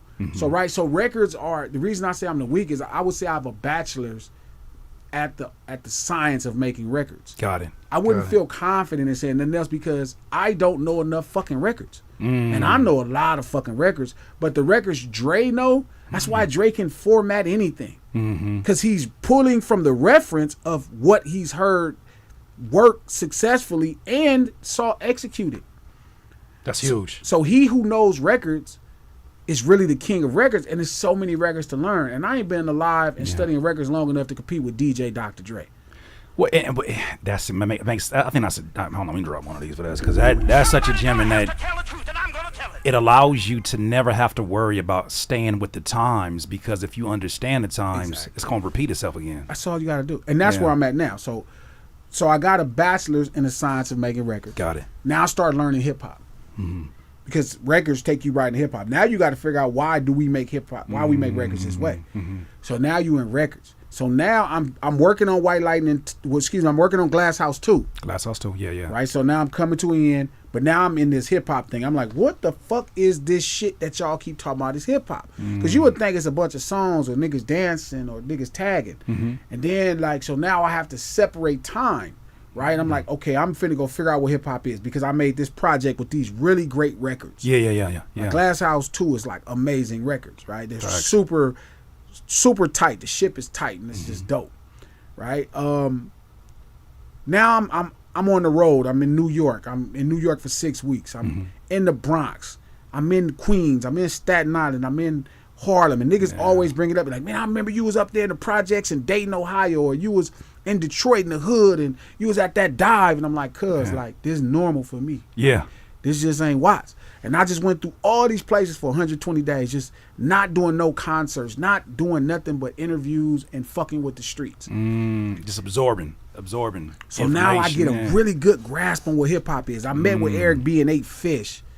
Wow. You know, I met Kool Herc. I talked to Kool from Kool and the Gang. He's the bass player. Yeah. And I'm like, okay, I get what hip hop is. Now I understand hip hop to a different degree. So it's like I got a master's in the art of hip hop. Yeah. But I guess my question is, these kind of meetings don't happen just for anybody. 98%, if not 99% of people won't be able to go straight to the source like that and be able to move around like that in all of these different places. What do you think was sort of the mutual respect on their end to invite you in? Because it's still, there's still like the home bias and wanting to make sure that is bestowed upon somebody that's around here. Relationships. And then Eric B is like, it's like, so I still had a stay in the game at that point. Right. Like people for sure within the business knew who Glasses Malone was. True. Right. And the streets kind of was like, oh, I know who Glasses Malone is. So it was different. You know what I mean? So me reaching out was like, why the fuck do this nigga want to talk to me? So Eric B is like, why this nigga want to talk to me? Yeah. Now the person who hooked it up is somebody. Eric B is a politician in New York. But also he's like, Glasses want to sit down with me? Like, who the fuck is, a lot of people ain't wise enough to go talk to Eric B about hip hop. As stupid as it sounds, yeah, that's wild. Niggas is not really tripping to go talk to Eric B. Like, you wanted to communicate. It's Eric B. He wanted right? to talk to me. I was like, yeah. So we ate fish at this fried fish place in Jersey. Okay. And he let me ask him 100 questions. Damn. And just being in the Bronx and I felt like I finally understood hip hop. But now Glass House 2 is out and I'm like, I got all this right, but it's not selling. And that's when that marketing was. You know what I mean? I didn't understand marketing. Like, I knew how to do it innately, but I didn't understand what it was. Which is, to me, this is the origin story of the genius shit that I see now. Exactly, right? Man. So it took me, and this is the thing about marketing. You go ask most people about marketing, they're going to talk to you about money. And that's how I start realizing. I tell them, if somebody talk to you about marketing, first thing they mention is money. They don't know nothing about marketing. About this shit. Yeah. Nothing at all about marketing. I saw some RJ said, shout out to RJ, because RJ is like a real premier MC nigga from the coast that don't get no credit everywhere else. But like here, we know he's that nigga. Right. And he was saying niggas be talking about rollouts without money. And I'm like, you don't need no money for no rollout. No. You just need creativity. You just gotta get sick. Look, I'm seeing it I got the album up here for Cancel These Nuts. Like I'm seeing it and I'm like, I get so excited and I look at it and I'm like, this is the kind of shit that made me fall in love with hip hop. Yeah. Was taking a theme and saying, look, this theme is a lemon. It's a juicy lemon. We can slice this in about 16 different ones. And then once you get a slice, there's still more content out of this. Right? Take this, a slight, when I see the clips leading up to the clip that leads up to the clip that leads up to the drop, and we get the music video on top of that, it's like, oh, you thought just the skit was going to be the pinnacle of it. I look at that and I'm like, I think I identify with that, one, because that's what I came up with Rap City, and I used to see like the way that they do things, but also because the care that goes into that. And that's something that when I think about nowadays, I hate sounding like, I feel like that's what ages me now, but I'm like, is that shit like corny to care you about your shit? You have to have a desire to entertain, dog. Yeah. You have to have a desire to edutain, bro. Like you have to educate and entertain. Right. So like that's where I really fancy what we do together collectively. Like we really teaching you about LA street urban culture. Right. And even further, we teaching you about masculinity at its most functionable level. Functioning level, like respectable level, not primitive. Because if we start talking primitively, we talk about 100 bitches. Right. A certain thing primitive, you know what I mean? Right. Procreation. Yeah. I mean, protection, providing. Right. We ain't even talking about none of You're that not shit. even in Hip hop that has yet. did so much bullshit with that. We're focused on literally showing you the functioning levels to do it successfully. And this is to be respectable. Which, and you know, and I'm not like I know we didn't have this conversation before, but one thing about this platform, I love obviously having a channel. I'm not here to censor nothing, and there's a lot of topics that I typically don't get into, but I feel like because of how freely you've been talking about a lot of stuff, I always had a question about the time we live in, and especially with cancel culture, and this kind of leads into the project as well. But it's ironic how you get people that get platforms and demand that you respect their point of view while simultaneously trying to mute your point of view. It's like you want me to there's certain things I look at cancel culture and I'm like, cool, somebody who didn't have a opportunity to speak up, now you have a platform. But with that comes the bullshit. Some people don't need a platform. Well, my thing is, That's a fact. You know what I mean? I don't know if nobody needs a platform as much as some people you just don't got to give a fuck. It's entirely too much inclusionary, and I think that's what it is. Everybody deserves a platform. Right. That don't mean I need to give you any attention. How can I preface this with that? And I'm with you. Because I want to Sure. understand. I'm understanding my thoughts in real time as I ask you this. But there's certain people that I'm like, when I see somebody canceling somebody else based upon what they said or had a viewpoint, my brain doesn't immediately go to like, yeah, that's fucked up, they should apologize, like a lot of folks go to. My brain goes to, is this about that person, or is this about something that you went through that you haven't addressed? Because if you out here with open wounds and you trying to make everybody else help you heal, it's never gonna happen. You have to cancel everybody in the process. My thing is when we get in everybody's shit. Okay. I think it's entirely too much. We need to be on the side of right. Like when somebody say something about the LGBTQ, cuz take your fades. Yeah. Because everybody you else say has something to. about gay, everybody else do. Yeah. Don't try to convince me that everybody down with taking everybody fades. No, we're not. We wouldn't be in this predicament right now as black people in America if we was into taking people fades. We'd have been fixed this shit. Hold on. This whole inequity going on in America with us would be fixed. Yeah. It's a lot of motherfuckers that came over here and got theirs. I don't care if you sat down with King. I don't fucking care. Cause if you ain't started your own reparation fund, show me the you know what, the LGBTQ, that movement specifically, plus show me your reparations fund. Show me your fund where you like the black people that built this country that you fighting and getting rights in, that you feel is fair. Put a fund to the side, and everybody that's a part of this community, this is our give back to black Americans that built this country. We know y'all capitalizing for sure. Everybody getting paid. For sure. Yeah, right? yeah. Show me the funds of any other community in this motherfucker. Show me they separate fund. But it's easy to complain. I'm not complaining. Not you. I'm saying Yeah, that the people who are in that position, it's easier to complain than to actually put that action that you're talking about doing. It's easier to act like you care. Saying that's where we at today. Looking at liars. The difference is everybody acting like they care. Right. The difference with classes, or these niggas, is we don't care. Yeah. And I'll tell you I don't care. Look at You can show me 100. This is gonna be. Look, I wish I could have zoomed in. He said. This is almost the said, most menacing thing I'm gonna say. Right. Forgive me, because I gotta say some menacing Please shit, do. but it gotta be real. Please do. Y'all fight overseas. I don't give a fuck if it's a baby blown up. Take your fades. Babies get killed around this motherfucker. Take your fades. Yeah, yeah. You gotta deal with it. That's your shit to deal with. Yeah. I feel like personally, I'll have my own vested interest in outside beefs, but I'm not convincing these. I'm not saying we don't have to agree on who we like together. I like my own motherfucking shit. I don't need nobody. I'm not trying to start a movement Yeah. to be down with this general. We got our own movement, that's it. But if I like something and they don't like it, shit, so what? Nigga, you missed out. Yeah. It's my shit. So I just think we come into a space to where it's all false inclusionary shit. But it's weird though, Glass, because we live in a time where the president we just came off of, the biggest lesson I learned from Trump Biggest lesson. You couldn't cancel him because he would double down. Because you can't cancel a villain. See, everybody's trying to be the hero. Don't care. You can't cancel a villain. Because everybody's trying to be the you can only cancel somebody presenting themselves as the hero, as good. That's Okay, I don't want to. Like I said, I don't want to make it just about this, but like with you, I can't view you as a villain. If I view you as a villain, then I'm on the side of the villain.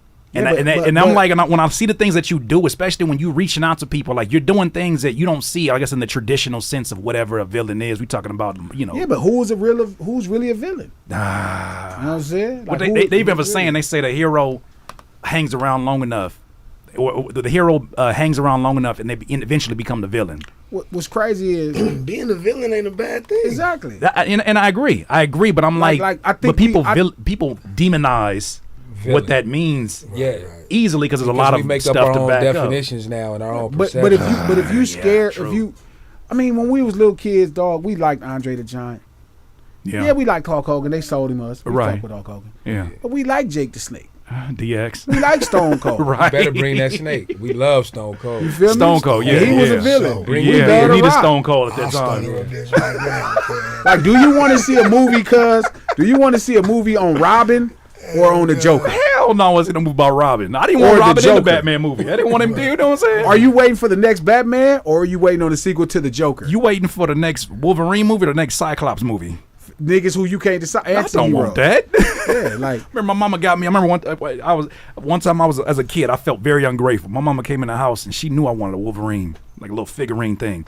And she came in with Cyclops. I was like, this bitch ass nigga. Like, you of all the folks you could have got, you got the one that's like he be snitching to Professor X all the time. Like you got him, we but black people in America, we are the villain. we are the villain.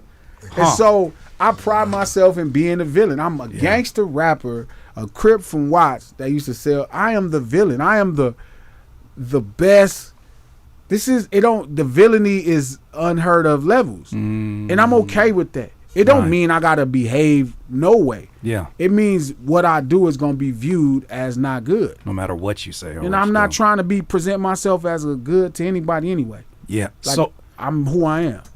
at this stage, I guess the question I have first about the project, Cancel These Nuts, is first of all the title. When I see that, I'm like, there is a time period where that wouldn't be a polarizing statement. Sure.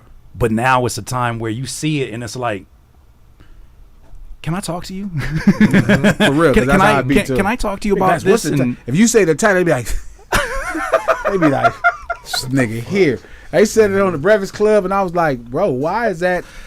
that's controversial now. I see. Because I watch movies now. I watch movies, and it's funny. Me and my wife will sit here and watch it. We look at each other like, damn, this shit would have got canceled today if this came out.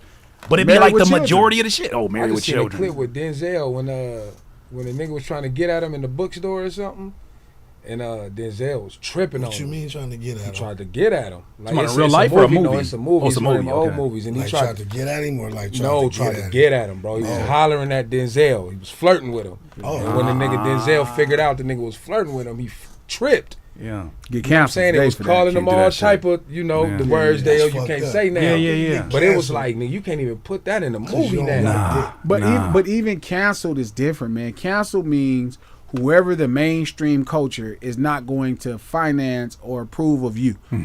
And that's what it is. Who the for real. fuck ever Well, approved they of already us helping ever?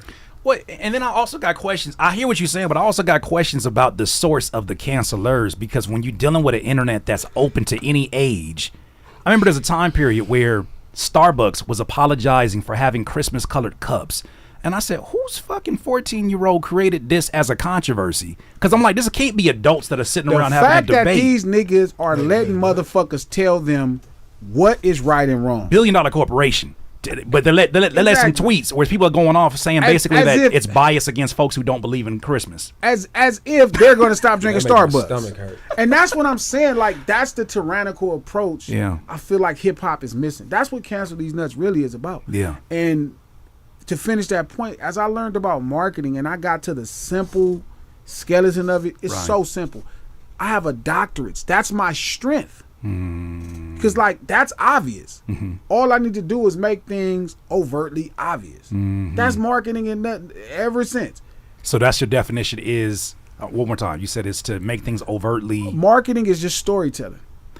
That's crazy. I had a marketing teacher. I went to OCC for a high spell. One of the most genius teachers I ever had. He said marketing is how do I make my message the most clear to the people that need to hear it the most. Yeah. And did involve money, like you said. Promotion is when I tell the story. Yeah. Publicity is when he tell the story. Advertisement is when you pay for the story to be told. In that part, this is why I always like make sure when I get online, I'm like, some of y'all don't understand the genius of Glass's marketing.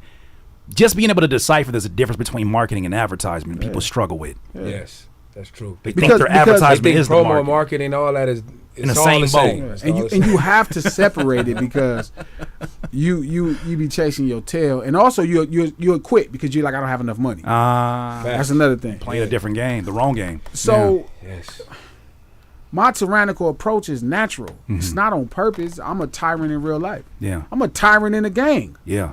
I'm probably the most tyrannical nigga from 7th Street. That's not to say to other niggas from other gangs. Right.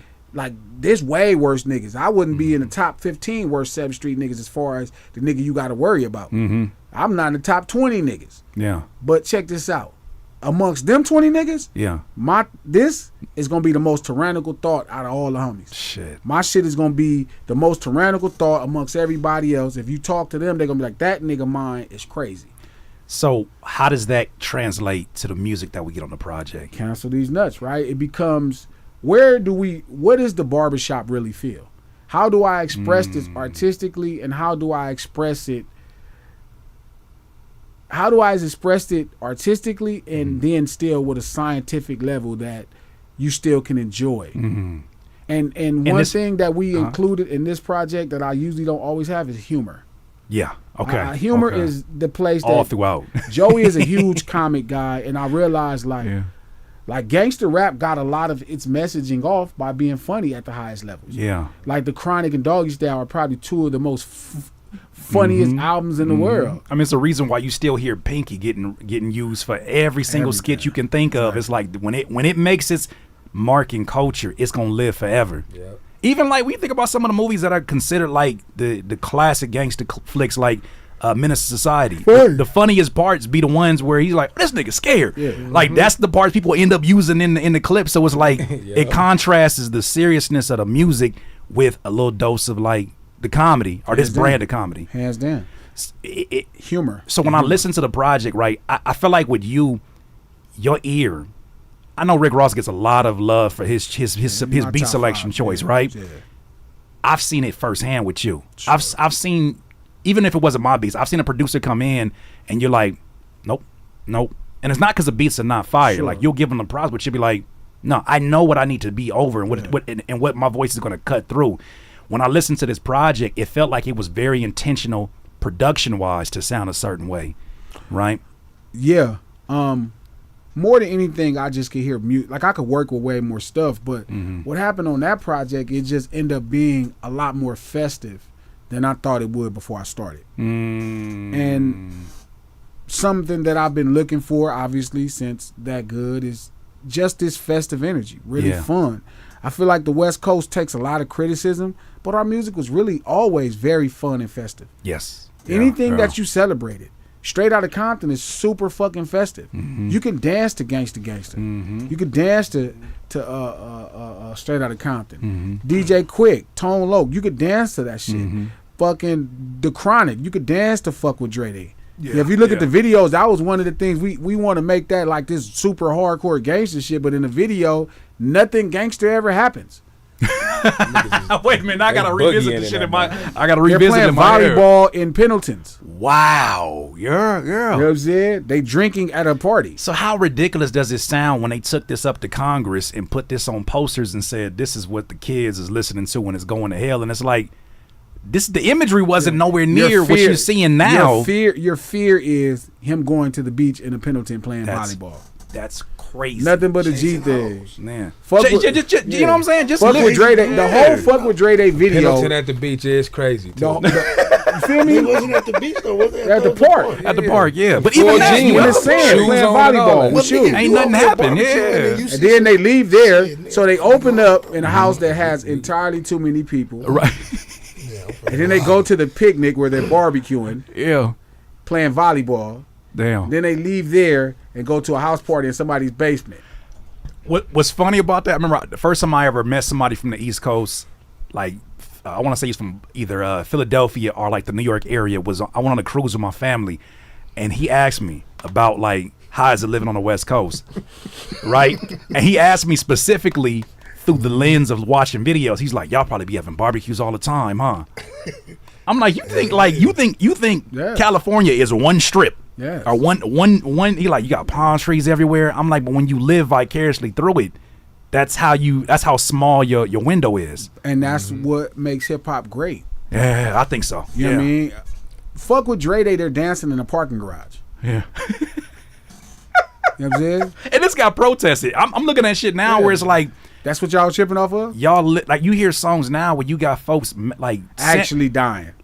actually naming folks who have been killed and then And like dying. putting it over a really like whimsical beat. That's like, not what festive. the fuck are we It's not- yeah, doing? yeah. Again, it's all house parties and just fun shit. Yeah. Nigga, just fun the That's whole the time. whole time. Whole thing. Yeah. And if you really think about it, that's why I was so successful. So I think I just remembered all that stuff and I brought it all into play. And that's where we at with Cancel These Nuts. It's like some guys to me that culturally understand what LA is about. Yeah. We diverse enough to understand different ideas. And then just us having a bunch of fun and making fun of everything we don't agree with. I love it because it's like you saying a lot of things that I think a lot of people internally have conversations about because you never know what mixed company you in. You don't say it.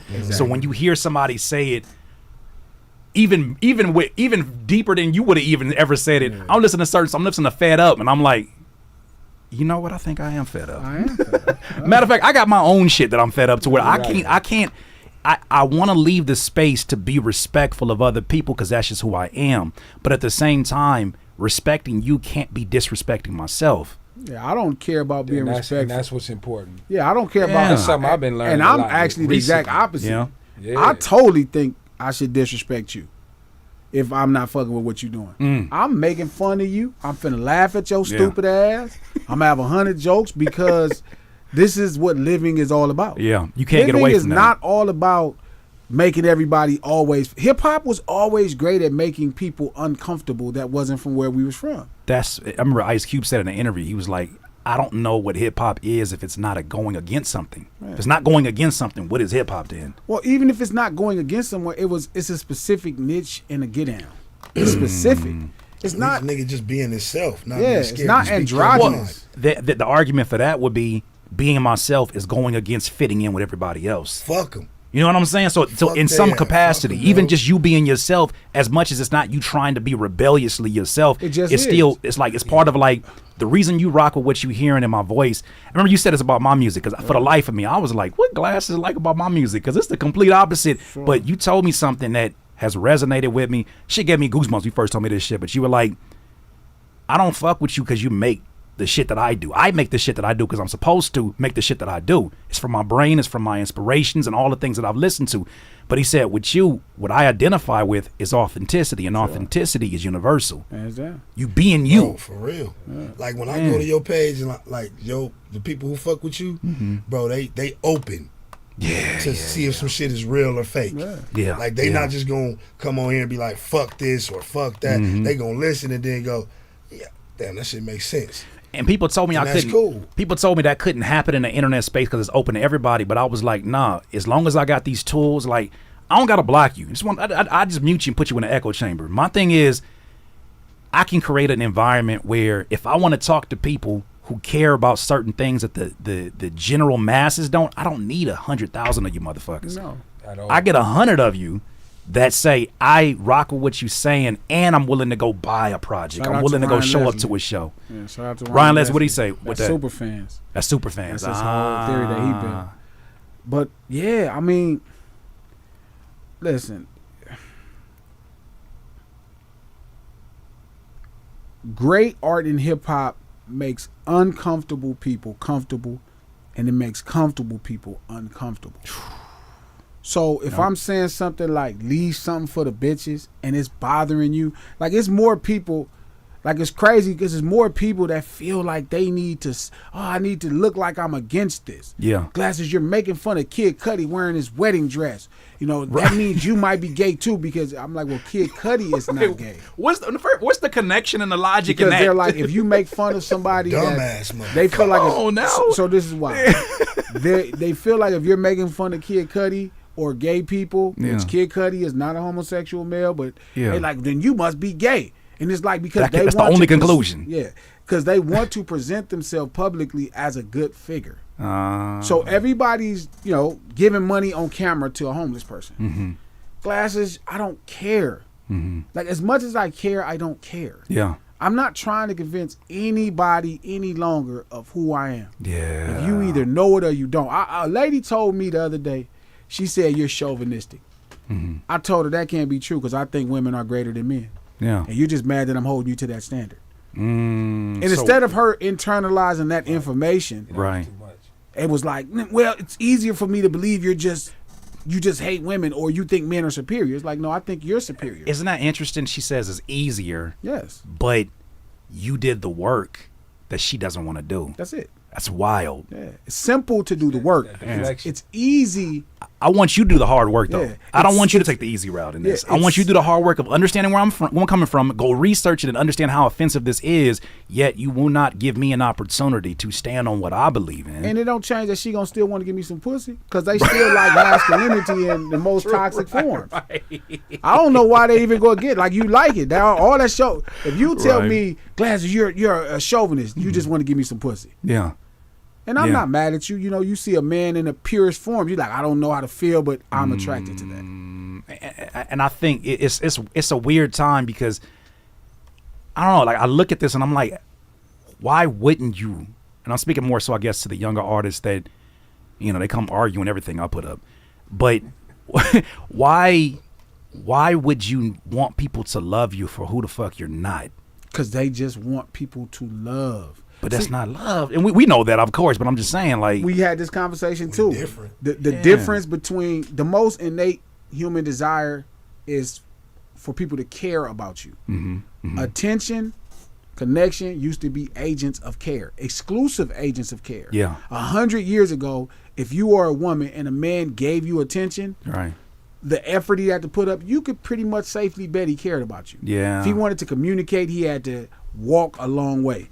A letter, he had to write it with ink and feather. You know what I'm saying? It wasn't no. Put his John Hancock. You on feel it.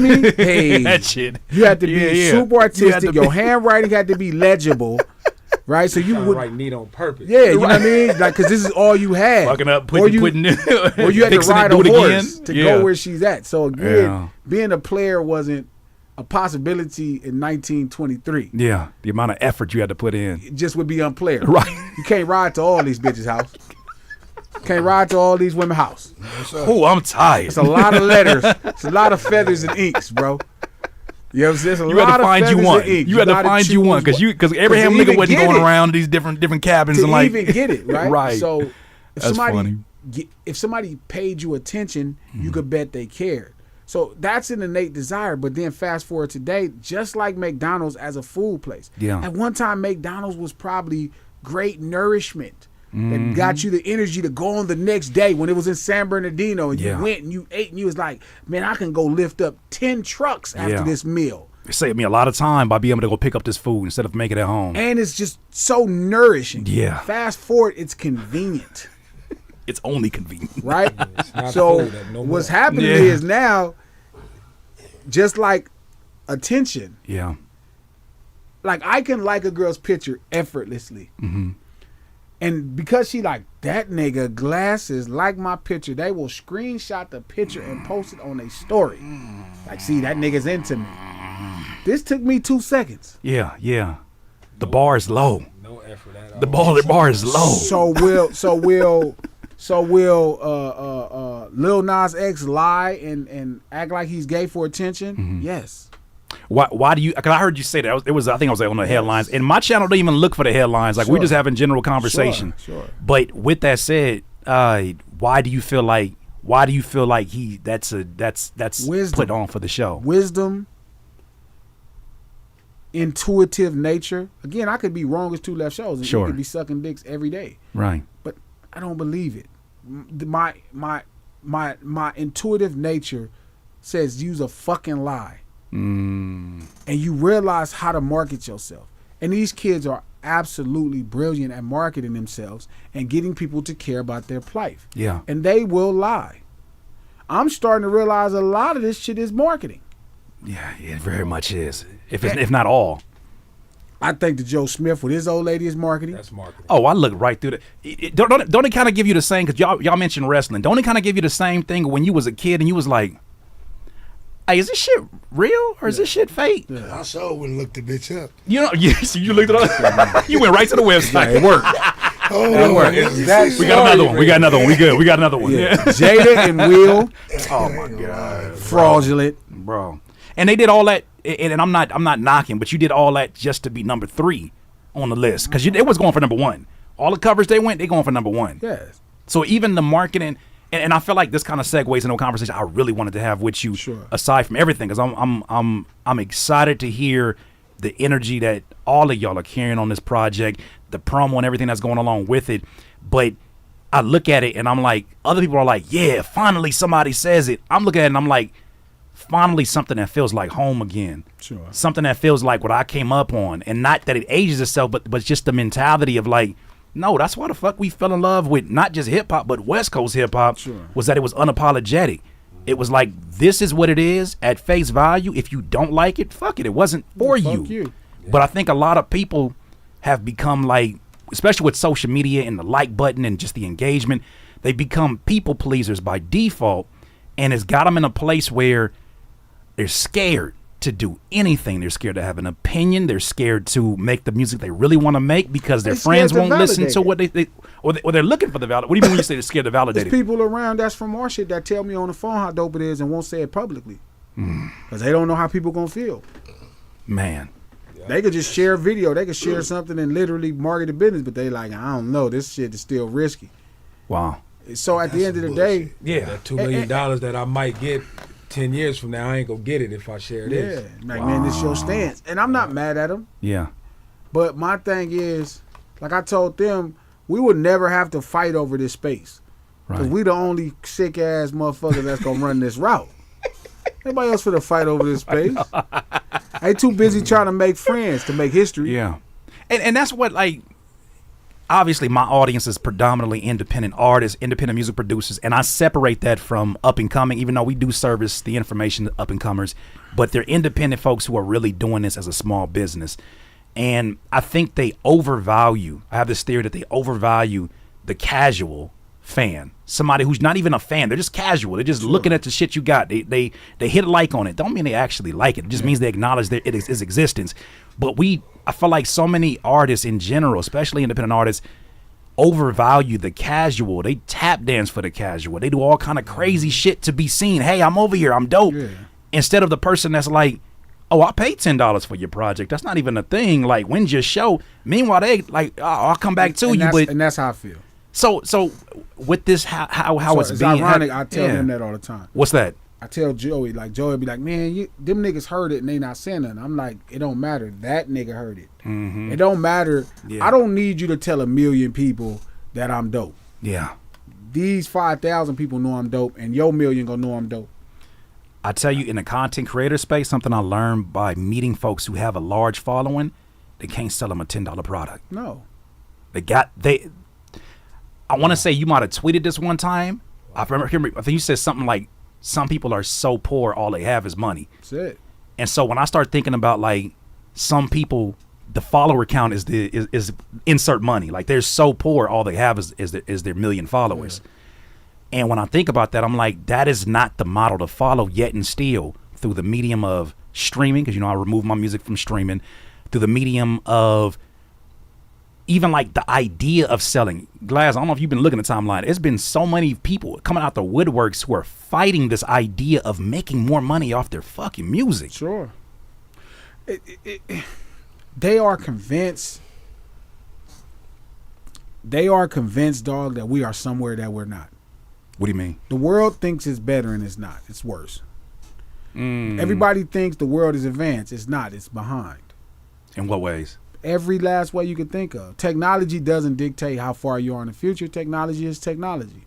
Like simple ideas, selling music. Mm-hmm. If you convince people to sell their music, they'll tell you people won't buy it. So you don't think your music is good enough to sell. Damn. So at this point, why do you What are even we believe you're gonna become rich? That's because, and we said this before, like people are really studying liars. That's it. And that's another problem.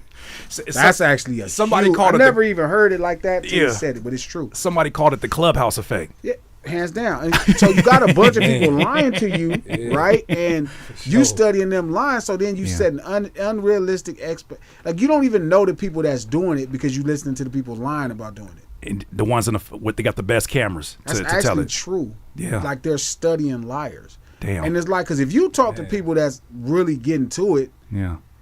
like they gonna tell you the exact opposite. Or Mm-hmm. if you had a chance to really talk to them. Those people tend to be not as visible because they're currently doing the thing that they would be otherwise studying. It seems like, at least, like the people who are getting to it, do they have the time to create 50 pieces of content when they're actually doing the thing, right? So I wonder if, in a sense, is that a calling for those people to also show up, since this is the lay of the land and this is how shit is now? I mean, if they're not trying to monetize teaching you, what's the point of teaching you? They want you to come. Here's a perfect example. KG Right. is one of the most successful producers in the history of hip hop, period. I was going to say, you turn the mic a little bit to your direction. There it goes. There it goes. Uh-huh. So KG from Naughty by Nature is Yeah. one of the most successful producers in the history of hip hop. Right. He knew who KG was based off Naughty by Nature, but as he started seeing his whole character, he's like, this nigga is the shit. If KG doesn't over celebrate himself, people don't know he exists. So whose mistake is it? KG is living fine off royalties and checks. Right. Yeah. Is it his fault for not telling you KG is KG, or is it your retarded ass fault for trying to get in the music business and not figuring out who the fuck KG is? Well, and then also, too, is that KG's responsibility if he's not making any complaints either, right? Because I see a lot of people now who get into this internet space and they make complaints about the state of music. Them and is people who point, not winning. None of the and winners it feels are like complaining. that, right? Because if you're pointing at all these different things of why this is happening, my question is, wouldn't it be better energy to then course correct and show? Anytime like, you this is complaining is because you lack accountability. Because you can figure out where you went wrong yourself. That's another part. Oh, let me drop this one. That's Go ahead. a good And a lot of times people be speaking on problems with things that they not even paying attention to. They just regurgitating something somebody else said. That's another That's a thing. lot. Yeah, They'll say, you oh, know his this. music not hot, or this person, and never listen. I see it when albums drop and people got album reviews, and I'm like, nigga, the album is 34 minutes and it came out 33 minutes ago. Exactly. How you got a whole blog post of this whole shit? Like, they don't even look like they're doing, like, you know how folks will tweet about a game in real time? I do that shit with my Lakers. Like, oh shit, they fucking up again. It don't mean I'm not paying attention. Every quarter. Every quarter, It'll be yeah. like, fuck LeBron at the 10-minute mark. Right. But it'll be LeBron is the best of all time at the 6-minute Man, mark. you see But it's- that a whole It'll be lot. like, man, LeBron is too old at the 2-minute mark. But I don't have an issue with that because I feel like that at least is you see how attentive I am of the game and how frustrated I am. I may be not knowledgeable, but with music, there's so many layers you got to go through to understand it, right? I'm gonna tell you the problem with that thought is, it's not about LeBron. It's about you, and that's the problem. You're missing the game. Damn. I mean, trust me. If you so busy trying to get people to follow your tweets, Right. and all this, it's because it's about you. Like when I talk about boxing in between rounds, it's because I want you to pay attention to me talk about boxing. Sure. I want you to watch boxing with me. It very much don't have a lot to do with boxing. Now, it has something to do with boxing if I just announce the fight is coming on and I watch boxing. And actually, the best fights, I can't be tweeting and fucking with y'all. Because you into the best I'm fight. watching the fight. Right. It's like I used to always say when we go to the club at that point, probably in the 2000 teens, as the club was kind of winding down as Right. a party place and became more of a flossing place of where you just floss money versus partying. Like I'm like, how are y'all having a good time, but y'all tweeting about the time y'all having? It's like the That shit, concerts. man. Like they don't even watch the Yeah. concert no more. They showing people that I'm here. Everything They're watching has that turned shit on into Beyonce, social man, currency. That's why these concerts because it becomes social currency. Yeah. No, I'm here. The I I'm need you to see valuable. that I'm here. That's you why like Usher fuck shit her. bombing I'm and here. booming. with her. I have a fan base. I have a fan base that just fuck with just my selfies. And it's really so not, I'm just as important as yes. That's and just crazy. Without no talent. And no talent. it's not even fanatics anymore. It's a dope thing that this brother was saying, J.R. McKinney. He was like, bro, it needs to be about communities. Really, now you're more of a representative of your community than niggas is just fanatics of you. Yeah. See, and that's, I mean, I feel enormously. You was way ahead on this curve. Look, but and I want you to speak to that. But I feel enormously blessed. I'm listening to y'all talking about this right now, and you're echoing so much of the conversation I had with LaRussell just yesterday. The fact that I can even say that, I'm grateful. Sure. But he was saying I was like, bro, how are you able to do these shows in the backyard and your neighbors never complain? He said, it ain't like we just came in here with 100 niggas and he said they want to see me win because they see me in the community helping people win. Like, even when he does I've been saying that for 7 or 8 years. For sure. That hip hop needed to go into a space of personal experience. Yeah. To a point to where you're seeing it now and it's like, this is a big deal. But it's like, it's pretty simple. Right. But again, man, like, following LaRussell is a social currency. Yeah. You know what I mean? People feel like they better. It's like, I'm listening to LaRussell. No, I told him, I said the most like arrogant caviar. shit. The most arrogant shit I heard was like, I'm on my LaRussell shit. I go see the whole setup. I'm like, you're not on your LaRussell shit. No, you're not, bro. You're not on your LaRussell shit. Because it seems so obtainable. It's easier to get a record deal than be on your LaRussell right.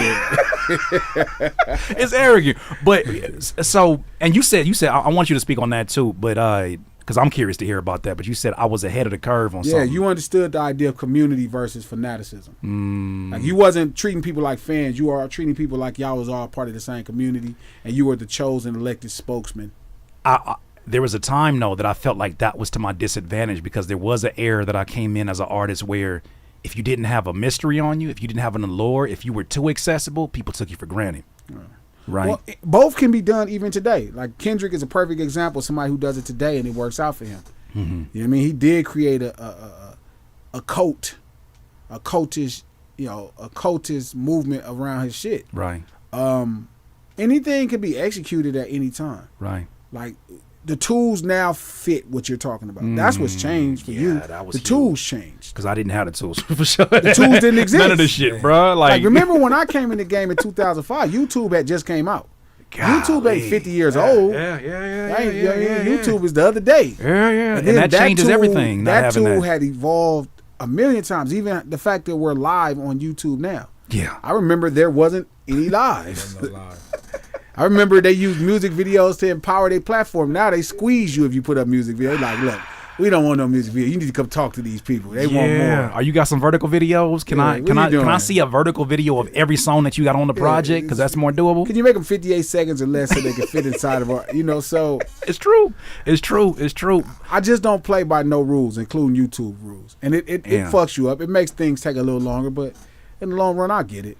But I also feel like some of these platforms are so funny in that, we can talk a lot of shit about a TikTok, for instance, where a lot of mediocre gets pushed through, right? There's people now who, instead of having their first show, they'll have their first viral song on TikTok and then get introduced to their first show through a festival, right? Because they got 1 million, 2 million followers, and somebody who's a promoter's thinking like, oh shit, I can leverage that and get them in here, bro, bring people in here, and they've never had to go through them hole-in-the-wall clubs. They never had to go through them shitty-ass songs because all the songs are shitty and they're getting celebrated. So I look at that and I say that exists, but on the other end of it, I seen this old dude who had 1 million followers, and all he fucking did was run into the middle of the road, had a long-ass beard, and he flicks the camera off and then runs away. Every single video had like 300,000 views. And I'm like, if that can exist, what's happening is that, and I think this is where TikTok was ahead of the curve. I don't care what your brand of weird is, what your brand of this or that, gangster, whatever it is. We have an audience for you if you feed us what it is that you want to attract. Sure. And everything ain't necessarily a business. What do you mean? It's not all a business. Sometimes it's just literally what it is. Like I know that sounds crazy because, like, let's say if everything. So what's happening is people are doing things and then they becoming rappers because they like, well, this business is set up, so let's get you a rap song. Ayo and Teo, I remember Ayo and Teo who used to dance, right? Yeah. And then they made that Rolly song. I just want to rolly, rolly, roll. It's like they wasn't even rapping. With a dab of ranch, I just, and it's like, let me go to this what's already set business wise. Right. I remember telling brother from Worcester, I just was saying his name because I just lost his name. From Houston? No, from Worcester, Massachusetts. Joyner Lucas. I was okay. like, bro, you got to look to reinvent business. You got to look to invent business. Like, you can't be as dope as you are making all of these kind of rap movies and then go sign a fucking deal with Atlantic. Yeah, And I remember telling my homie Drew, like, who helps him on the marketing, and Joyner's like extremely brilliant. Yeah, he is. Like genius. He is. And it's like, you're going to scale yourself down into a record label. You're going to really laugh at this. And that's what makes the whole kind of like, and I'm not saying anything about him, but like that's what makes the industry plan thing make so much sense because they know that the optics on it don't line up with the fantasy is of their fan base. But that's not even their fault. That's the artist's fault for thinking that the creativity stops after the music. Because I got a team, I have a machine, and all that other stuff. Well, let me go sign the deal because Right. now I fit this. You don't fit this. Right. Like, and so that's what I'm saying. Everything on TikTok is not a business. Sometimes it's exactly what it is. Right. You may need to create a business, or if there's a business to be created from it. Yeah. Sometimes it's just what it is, and that's what you're talking about with those records. Mm-hmm. So I agree with you, right? We might take a song where 15 seconds of the song is the shit. Mm-hmm. I keep thinking of this guy's K-Camp. K-Camp, yeah. Lottery. Yeah. It was another song. They called that challenge something else. Mm-hmm. It was something else. But the I know name what of you're the talking song about, was though. Lottery. The And song the was beginning crazy. of the song where they was dancing and fucking it up. Yeah. And then you hear the song and the song is just like whatever. Yeah. Right? But again, because the medium is 20 seconds, Right. it needs to be a hit for 20 seconds. And it's not what you hear for 20 seconds. It's what you see for 20 seconds. That supersedes what you hear. Because you don't even, what do you need the rest of it for if that's that one part? And basically the utilization, it seems like the utilization of music, the mediums that for us, it might have been to go work out, it might have been to drive and go back and forth Or from our just destinations to dance, attention from people. They're not even doing that because I'm looking at Gen Zers that are like, they don't go to clubs anymore. No. They don't, like the numbers are dropping off. Why do I need to pay for gas in my car when I could go on a video game right here and socialize? Or go VR and be Either there. way, socializing without moving. Yeah, damn. You know what I'm saying? Man. So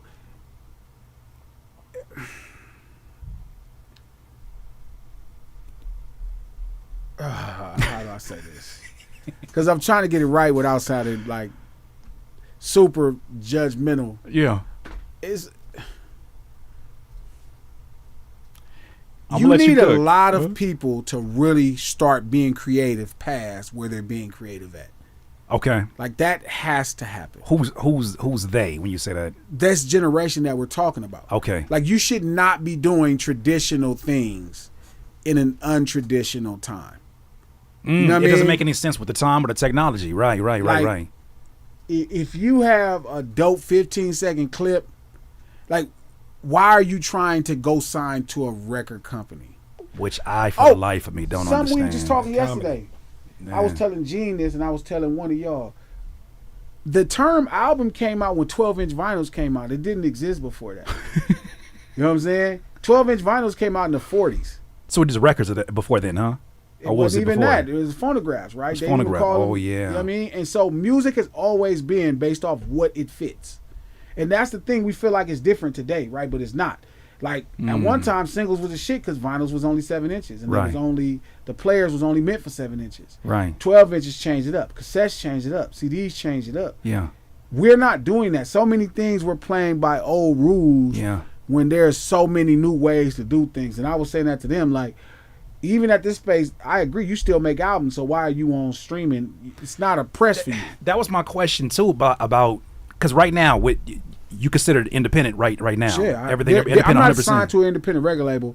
Literally, Glasses Malone Is the independent everything. first of all, I got to put it with that. I'm not. Of course, that's not. I'm gonna not the happen. Hold homies. on. I'm not signed to an independent record label. There's Yeah. nobody else funding this. Yeah. Glasses Malone is a real independent. As it should be. Yeah. With that said, though, there it goes, delayed, of course. With that said, I think there's a lot of people who have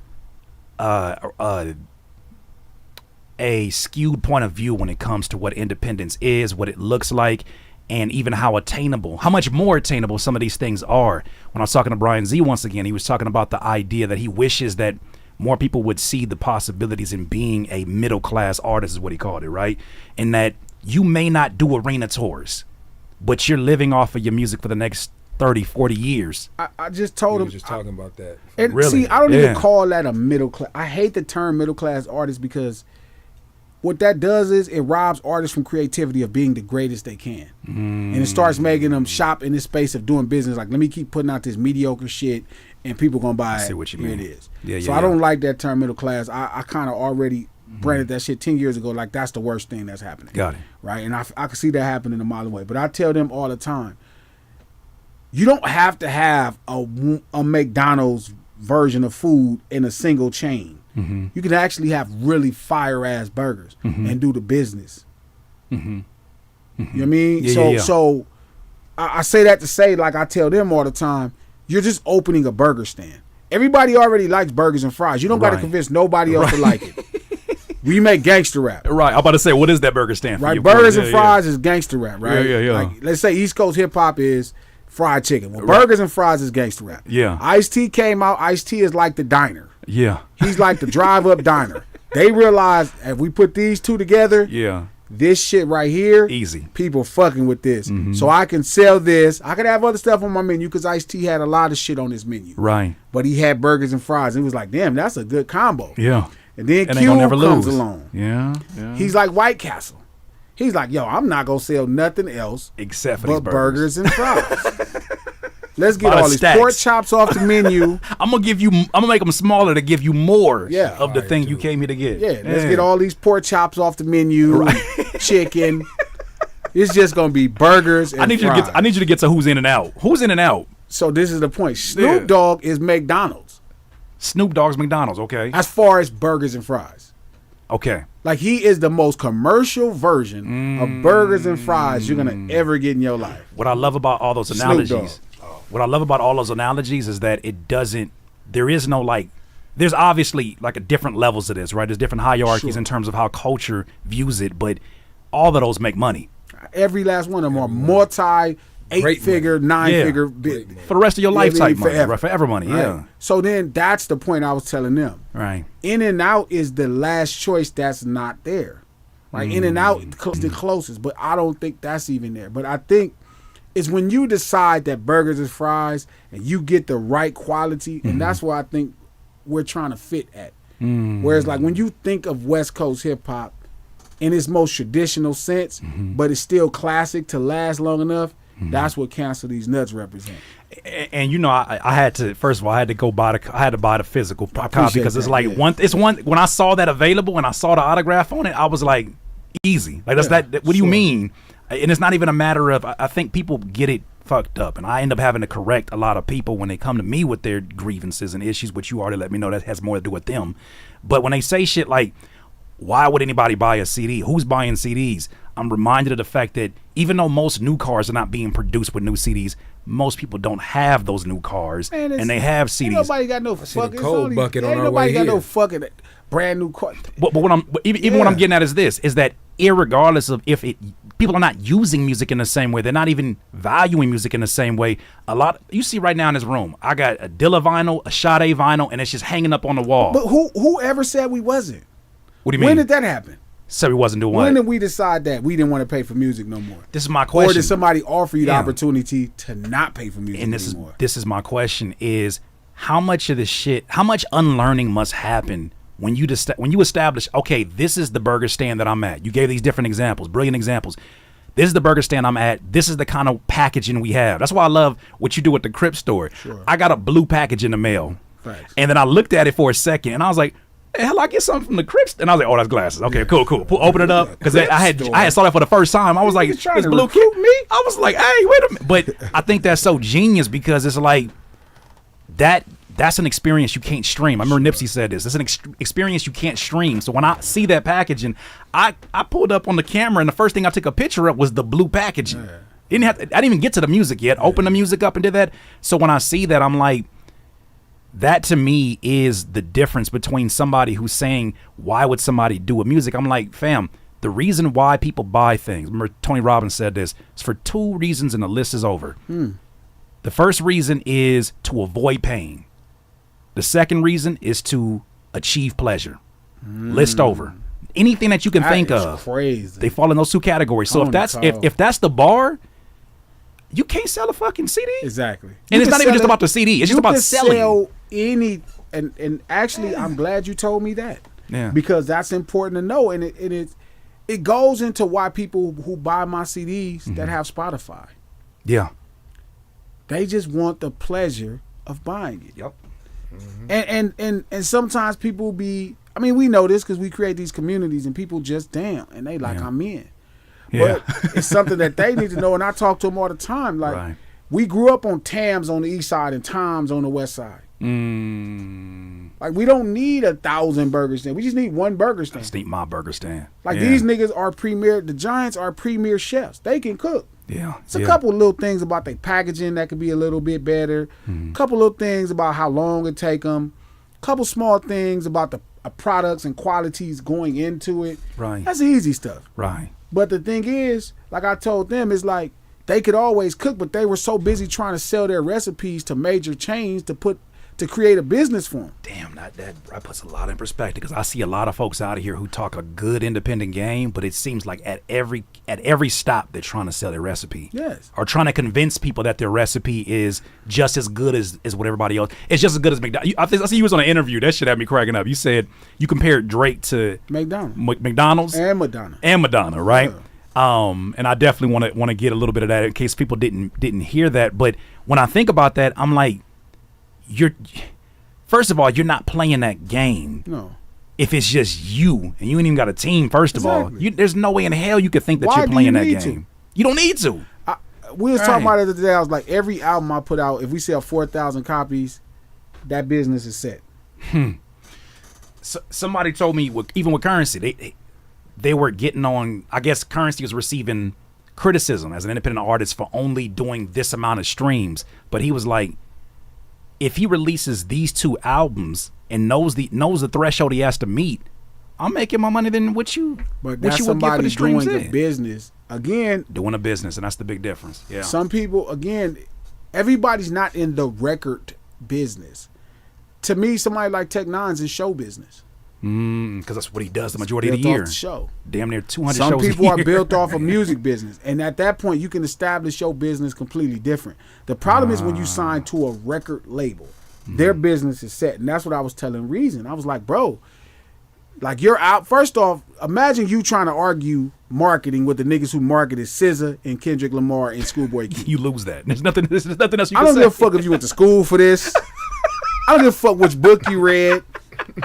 Oh, that's what's up. I don't give a fuck which nigga you talk. You could have talked to Jay-Z or J. Cole. Right, doesn't matter. No. They marketed Kendrick Lamar, Schoolboy Q, and SZA. We did this. You lost. Yeah. So whatever you say to them, cuz, I'm like, you lost. But see, that to me, and I think people get the wrong perception when they think of, when I say I'm a DIY artist, it's not DIY in the sense of I want to do all these things myself. It's the fact that you want to do them your way. I want to do it my way, but even that, I don't even want to hang my hat on that or die on that mountain. My thing is, I asked this person for help. You said no. I asked this person for help. You said I don't have enough money. Well, I got to start this shit myself. But when I can get some cash flow, it's funny. Gary Vee is the one of the biggest supporters of, like, put out a bunch of content. One of his very small viewed videos on his channel, somebody's asking him the question like, yo, it's just me right now. I don't know how I can be omnipresent on all social media. He said, you don't need to be worried about that. You need to be worried about cash flow first. And I was like, damn, that's the message that doesn't get as amplified. But the truth of the matter is, when you get cash flow, that allows me to say, you do video editing. All right, I'm going to just give this to you 100% so you can be 100% better than me at 40% split between that. So I think a lot of people, as you said, they don't even know what fucking business they're in. No. And that right there can be frustrating in itself, because what do you do first? Do I spend my time on social media? Everybody keeps telling me I need to be here. But then again, I think about a Currency go in there and start showing like father-daughter time. Or like, he's not making content. He's posting, and his actual business is the music. That's why you get so much of it. Yeah. I don't know why that the way you explain that is so relieving, because I feel like there is a lot of things on our back as artists these days. Maybe y'all feel that way. Is expected of you, right? You can't just put the music out no more. You got to make these appearances. I should say, you get to do all these different things. But and that's an important thing too. Yeah, that you Not get you to. have to. You get to. Get to. But Yeah. a lot of ideas, I told them, we just have to break every idea that you think you know about the business we're in. Especially, you have to break all of those things. Right. Because we're really creating a business for you. Right. Like the business that we have right now, like if I'm over 1,200 CDs sold, right, or whatever, I got vinyls coming, right, boom, whatever. That business doesn't exist. Like that business is not today. Right. So we're making a business based off what we saw work, and the fear of people is how many you gonna sell, and I'm like, well, I'm not worried about that. I know how to go sit down. That's what used to stop us from doing our own shows. We was too busy worried about how big the show was instead of just if it's embracing 50. whoever show up. Just create the show. Yeah. And we used to struggle with that, but now when we know that, we know the difference and all that. It's like it's time. I remember telling them, I'm like, yo, we're gonna do y'all first show. If it's a venue hold 100 people, we're gonna have. If y'all have 100 people come to the show, we're going to do a venue that holds 75, so 25 can't get in. We're going to make sure that they go tell somebody I couldn't get in. The optics is important. Nobody fucking cares. Yeah. You know what I mean? And the belief is that there's only one success. Don't get me wrong. In the record business, successes are set. Success in the record business. So we're talking about with the label. Gold is success. Yeah. Grammys are success in the record business. So I'm glad you said that, because you know what I've been kind of like defaulting to is that I feel like independence and the traditional record label is two different ecosystems with different ethics. The record business is a completely different animal. But the way you just said it right now with music business, I don't know what, you didn't say a bunch of different new words. I know all of these words, but the way that you said it, the order that you said it, just unlocked something in me where I'm like, that's why this shit is so fucking frustrating. And I'm talking to the wrong people who are trying to pursue the record and they're talking to you about the record. And they're talking to me about the music business, and they're not even in the music business. They're in the content space, the content business. Exactly. Yeah, because when you watch that Whitney movie, that right there. when you watch that Whitney movie, that was the record business. That's the record business. I didn't see it. They talk a lot about the business of it as well. Just the way Clyde Davis was a monster, man. And Whitney Houston. And they was talking about records. Yeah. Records. But again, you can't talk to everybody in the record business about the music business, because I know it feel the same. Damn, because I've never separated the two. It's different. Wow. A record label is a lot different. That's why they're not called music companies. Right. Shit. You know what I'm saying ain't no motherfucker. They called record Death Row Records. Yeah. Records. Yeah. No, that definitely opened up another part of my brain where I'm just like, that's crazy. Yeah. Like right now, we get to set what success is for us. Yeah. We signed a record deal. Like somebody started reaching out to me the other day, and they was like, "Oh, I know what that looks like." So if I don't have a plan to help them get a record to gold or to win a Grammy, we shouldn't be doing those deals. And it makes it easier to say no. It makes it not a soft no. It makes it a hell no. It's like, imagine, and I use this example. I'm like, so many artists trying to be every type of artist, and it's like you never see the flower shop trying to sell you Jordans in the front or the back. Like, that's not the business I'm in. What are you talking about? We were talking about it earlier. Like somebody walked in Quiznos and asked, y'all got fries?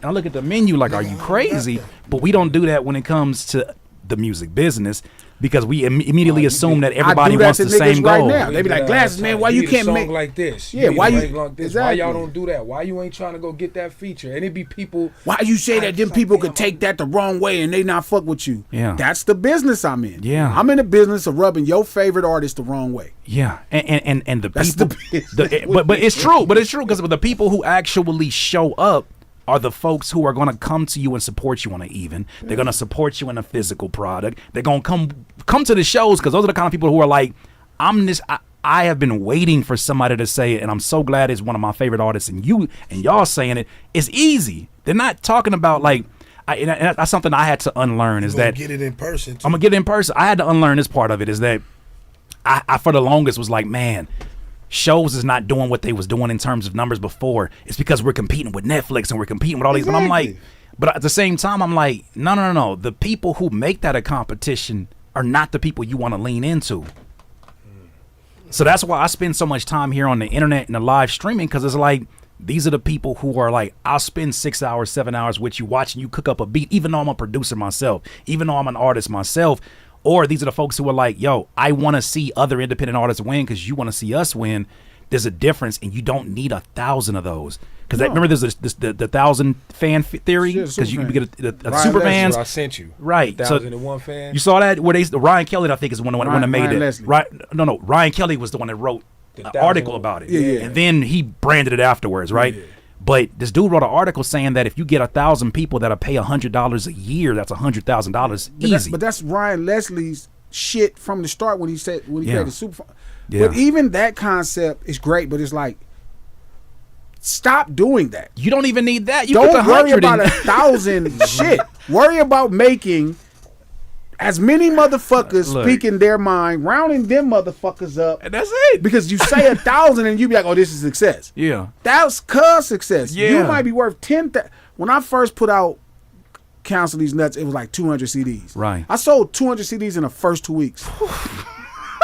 So I'd have been wrong if I listened to what I thought or what somebody else told me or how I saw them doing business. Wow. So then I set my own expectations based off of who I am and like where I'm at. Okay, 4,000 CDs in 12 months. Boom, that's 4,000 albums in 12 months. I don't care if it's the cassette USBs, if it's cassettes, vinyls, or CDs. Man. That's based off of what I've been through and what I know I can do as a salesman because I used to sell drugs. But that feel like freedom, though. That feels like when you're able to then operate by those metrics, you're not concerned about what people are telling you. Like you said, the feedback they're giving you, where they're telling you like, oh, you need a record like this. You need a feature from this person. And it's like, I'm meeting my numbers. Well, and I'm in the right. I'm trending in the right direction. And the best part is we're not trying to sell you success. That's the record business. Yeah, I'm not trying to, and that's a lot of other business. And nigga ain't trying to fit in. Yeah, with these like I'm motherfuckers. not. Yeah, that part. I'm not trying to sell you success. Down talk who they really are. Yeah, I'm not gonna fit in with other people. I'm not We trying be to cool sell you on that, success. bro. I'm not trying to sell you money. Yeah, I'm trying to have that I don't success. work at the bank. I want the success. I don't work at the bank. I ain't trying to sell you money. I ain't trying to tell you what I got. The fuck difference that make? Do Man. you fuck with what I'm on? You Yeah. either fuck with what I'm on. You fuck with I'm going to walk in this room. We part of the same community, right? What you want me to tell Charlamagne? When I see cuz, I'm going to tell him. Yeah. When I see Joe Rogan cuz, I'm going to tell him. Right. When I see fucking Biden cuz, I'm going to tell him. You gonna tell her? Yeah. I'm going to tell all these. What you think? We in the barbershop getting our haircuts. Man, glad you need to get on. You need to get on them people. I got you. We finna make a song to get on them niggas. Right. I'm the spokesman of the you ghetto. tapped in with the people that matter the you most. tired of them niggas? You didn't like Lil Baby getting hugged from the back from that white man? Lil Baby, the homies don't like you getting hugged from the back from that white man.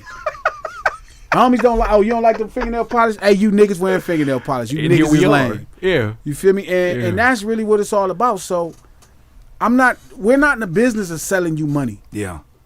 I'm not selling you money. You probably don't got none if you're looking to buy it from me anyway. That part. Can I ask you this then? So for somebody who you did to me in this conversation, I want to respect y'all time as well, but I really appreciate you coming out here.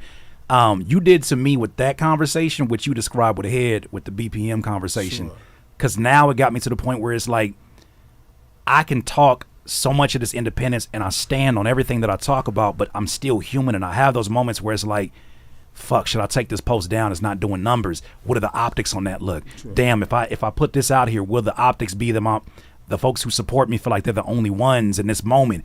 Does it look like I'm falling off? All these things that are part of the unlearned insecurities, but also insecurities that only existed when I was concerned with the record business. Yeah. So my question, I guess, big bro advice. Sure. How do I kind of, first is this first step of what I'm learning, but how would you kind of suggest for someone like me to continue down that path of unlearning that and really creating tangible goals and standing with that and not being swayed by the shit that you're constantly seeing promoted, like, oh, this person did these numbers, this person is in your lane, and all this other shit. Fuck 'em. Yeah, that right. How would I get you to see how I that? look at it. The first step was here. Let me tell you personally where I'm at with it, right? It's like, okay, I'm over-equipped with ideas. Right. So, like, I have different set of resources. So it makes it not fair for me to just... But let me tell you what I do genuinely believe, right, is if you know exactly what you're doing, you know what I mean? Not like you guessing. Because there's a lot of people that's doing what we doing, but they guessing. All the way. A lot of people guessing. And you playing a lot of hope. Yeah. You know, the music is good. People like it. They're gonna buy it. So you're not even in the record business, not the music business. You're in the whole business. A lot. I And don't a know lot no of parts people, of that. And it's big business. I used to tease Nip, Yeah. rest in peace. Like, Yeah. you selling these niggas hope like a black preacher. That was my favorite thing. What was his Joker reaction to cares about. that? He's like, you ain't shit. But it's like, because he really did to me. Right. You know what I mean? But back to the point, it's like you have to do enough homework. Okay. Information, right, breeds security. Yes, it does. Right? So if you learn about what you're trying to do, you'll be more confident in every step you take. Right? So if you don't use all your resources, the classes, the heads, everywhere you could touch at the highest level, right, to figure out all the things you need to know, not our opinions on what you want to do, Right. but the things you need to know. Yeah. Right? That's the first thing. You have to get enough information so you're secure in every step you take. Right? Like me and Joey was talking about it. We went to New York on the first part of the press run. It's like a 5-leg promotional run, right? It's like a 5-leg. Probably gonna turn into 7. Yeah. Right? But I remember telling him, because of who I am and what I've laid down, I know what's available now. Right? I can tell you what I'm going to be able to do. But most likely I'm gonna undershoot it. Because I'm no longer guessing at what I know. Which is a smart approach with it, because you're not going to be spending money you don't have.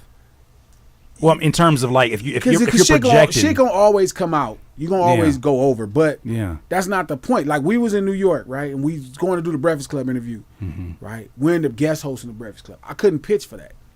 Right. I wouldn't even know how to pitch for that because I Yeah. never even thought about that as a possibility. Right. But again, like, if you create hip hop in its truest source, right, you understand what it represents and what your version of it is, and then you go out and you know what you're doing. You know what marketing is. You know what promoting is. You know what publicity is. You know what advertising is. One, you could rewrite it any way you want. That's one thing.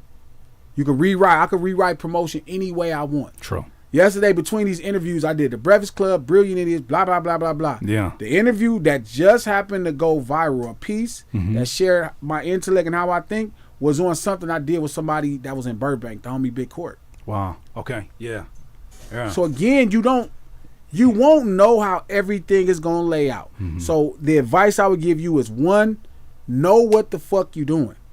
Like, if you want a record to actually get to people, ask ask the fundamental ways of how records went out to people. Right. There's a fundamental way before social media. Sure. Before Spotify, because that's a social media. Right. Right? Which we were just talking about. That's interesting. Something simple as Spotify's a social media. Yeah, it is. And there's a business way before that. Right. So learning that one, right? So know what you're doing. 2, set your own rules. Like, there is no rules. There is no rule, dog. We could sell CDs, we could sell tapes because people buy CDs and people buy tapes. And I love that you say that, because I always make the argument, this shit don't have to work for everybody. It seems like the people who are criticizing are looking for a solution that works for everybody, but I don't need that to be the success for myself. I'm looking for my route. I'm looking for whatever the combination is to the safe that I'm trying to unlock. It may not be the same thing for you. I can describe it. I can talk about it, but that's for me. It's certain things. Perico gonna have a ton of success that I can't do what he's doing, and there's certain things that I'm gonna do that he can't do. Yeah. But the things usually that we're not doing is because we don't try to do them. Yeah. And that's a mistake. We need to actually do what niggas is doing. Yeah. I ask what all these niggas doing. What you doing? Oh, Yeah. man, you putting out 5 projects this year? Man, how you do that? Hell yeah. Right. Man. And then I'll figure out if that can work for me. Yeah. But I don't just go knock no shit. If I listen to Zoe Sama, I'm like, how are you doing that? Yeah. I'm going to ask and see if it fits for me. Then I'm going to give them so much information. They going to look at me crazy. They going to be like, this nigga crazy. But actually, most of the things I do will work for them. They just crazy not to use it. You helping me to understand the space that I'm in right now, because if this was the 90s, I would be making my full transition into media. Because let me give you an example why. Yeah. Like where it'd be like, this was your career here. I feel like all people consulting would say, man, you need to double down on this, and it wouldn't be bad advice. But I feel like we're living in a time where, if you would have told me, how many years ago that was, my first interview with here, I get Big Tigger vibe. Big well, even this, I can see you be a Big Tigger in the rap basement shit. Get off, nigga, in the corner. But that's what I'm saying is that getting on the mic. Who would have known that? Let's say 10 years, however many years later, my first interview would be from my production studio at home. Sure. That doesn't even make sense. I couldn't even fathom that. But with that said, that also helps me to see, well, what are the other restrictions that I'm putting on myself based upon what I've seen before? And that's what we do. Part of what I'm thinking of it now is like, no, why the fuck can I not do media and still have a successful career? Because I'm looking at the podcasters like a Joe Budden or even like a Gilly. They seem kind of even disgusted with the idea of having to come back to rap. Sure. Because of what the industry showed them and whatnot. No, the reason they did that because they looked at themselves as failures. And forgive me for saying that about them, I know they're going to hear it, and I'm sorry. Yeah. I love you niggas. Y'all know I do, cuz. But they looked at themselves as failing in those things. And they're like, I'm successful in this. Right. But that's probably not true. Like, you let everybody tell you what success looks like. Right. And so, hence, you like, okay, I'm in the record business. But you wasn't as armed as you are. Like, Joe Budden's been podcasting, bro, since probably like 2011. Ustream, yeah, like 10, way back when. Yeah, like when it wasn't nothing. So that's why they look like that. Oh, I had to go back to rap. Go back. This is a pleasure. And that's what I get on this fucking mic. But that's what I love about the music I hear from you, what I hear from y'all as well, is like y'all.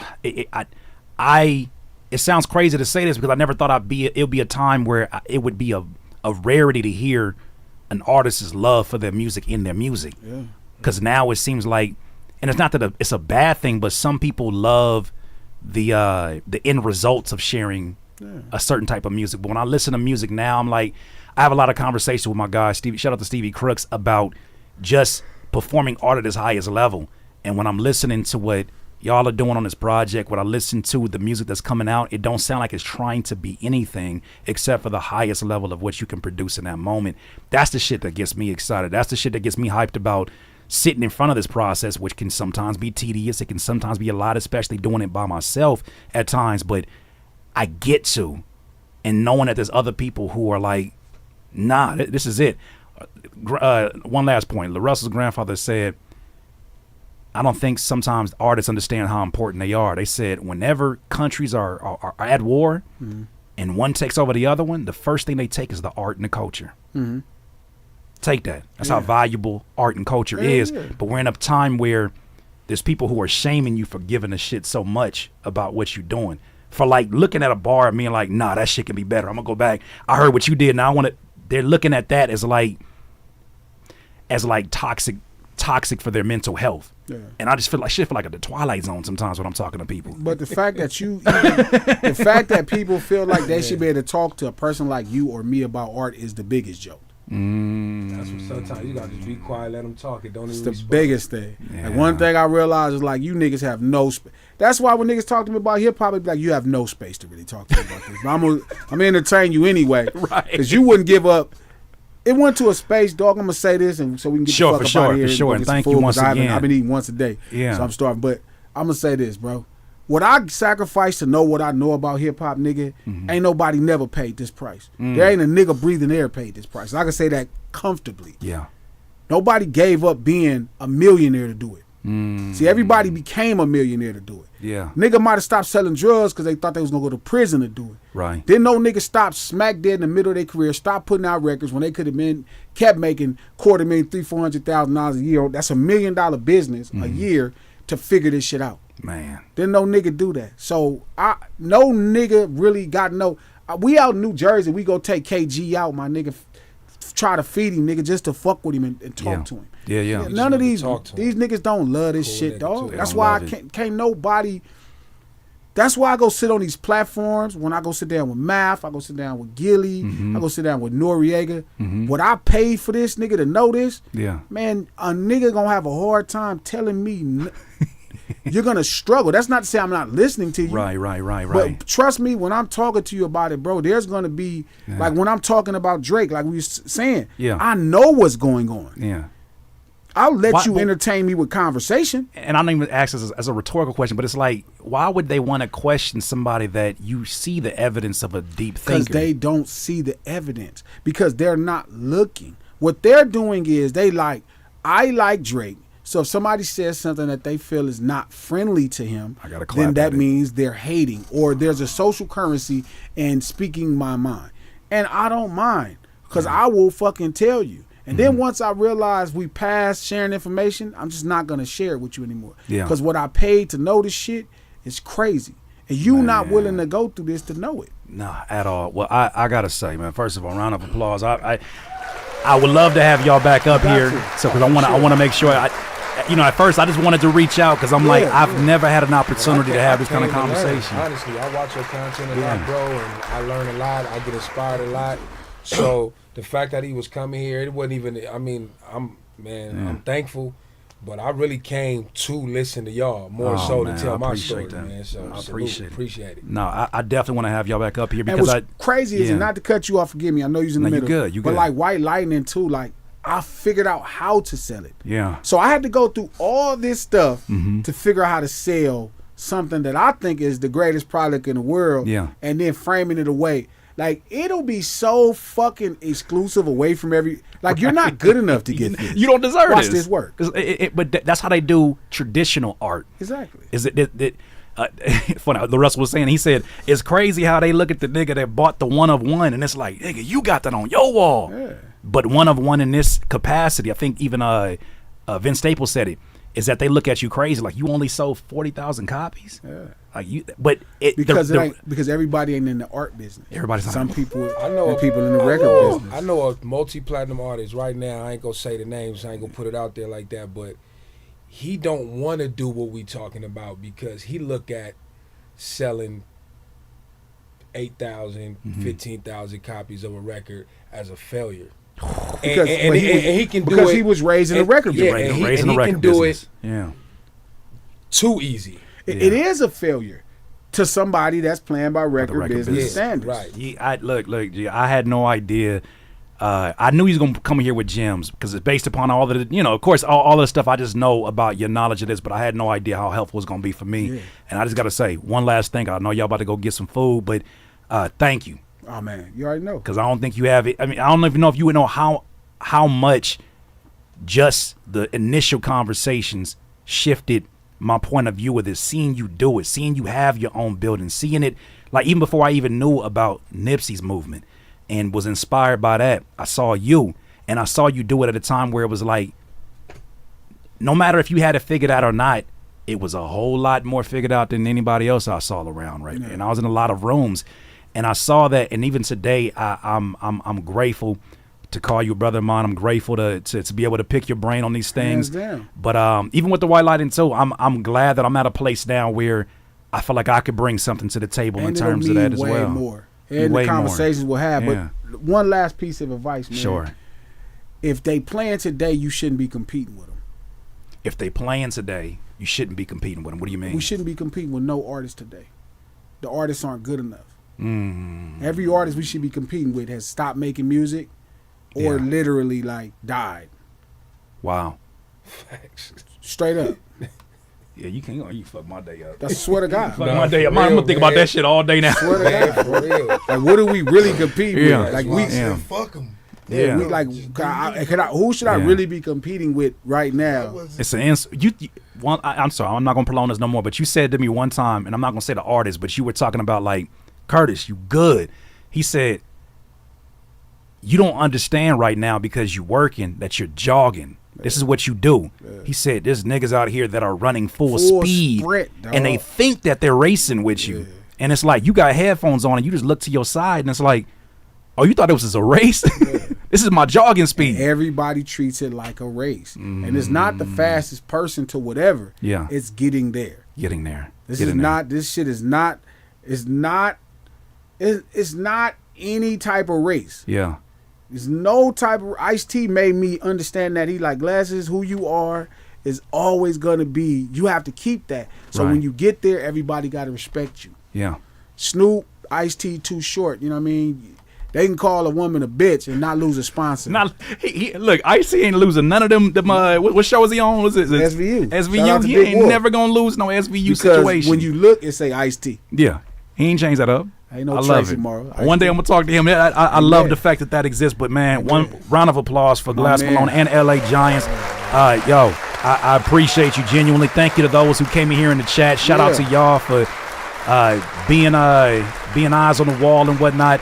So Just really quick, for those of you that are going to hang around, I'm going to end this stream and come back at 6 o'clock, and we're going to do some music review stuff. Hey. And then from there, I'm going to let these gentlemen go about their way. But thank you. Thank you to both of y'all. Thank y'all. We going to eat. Thank you. My first time eating today. Come on, let's go.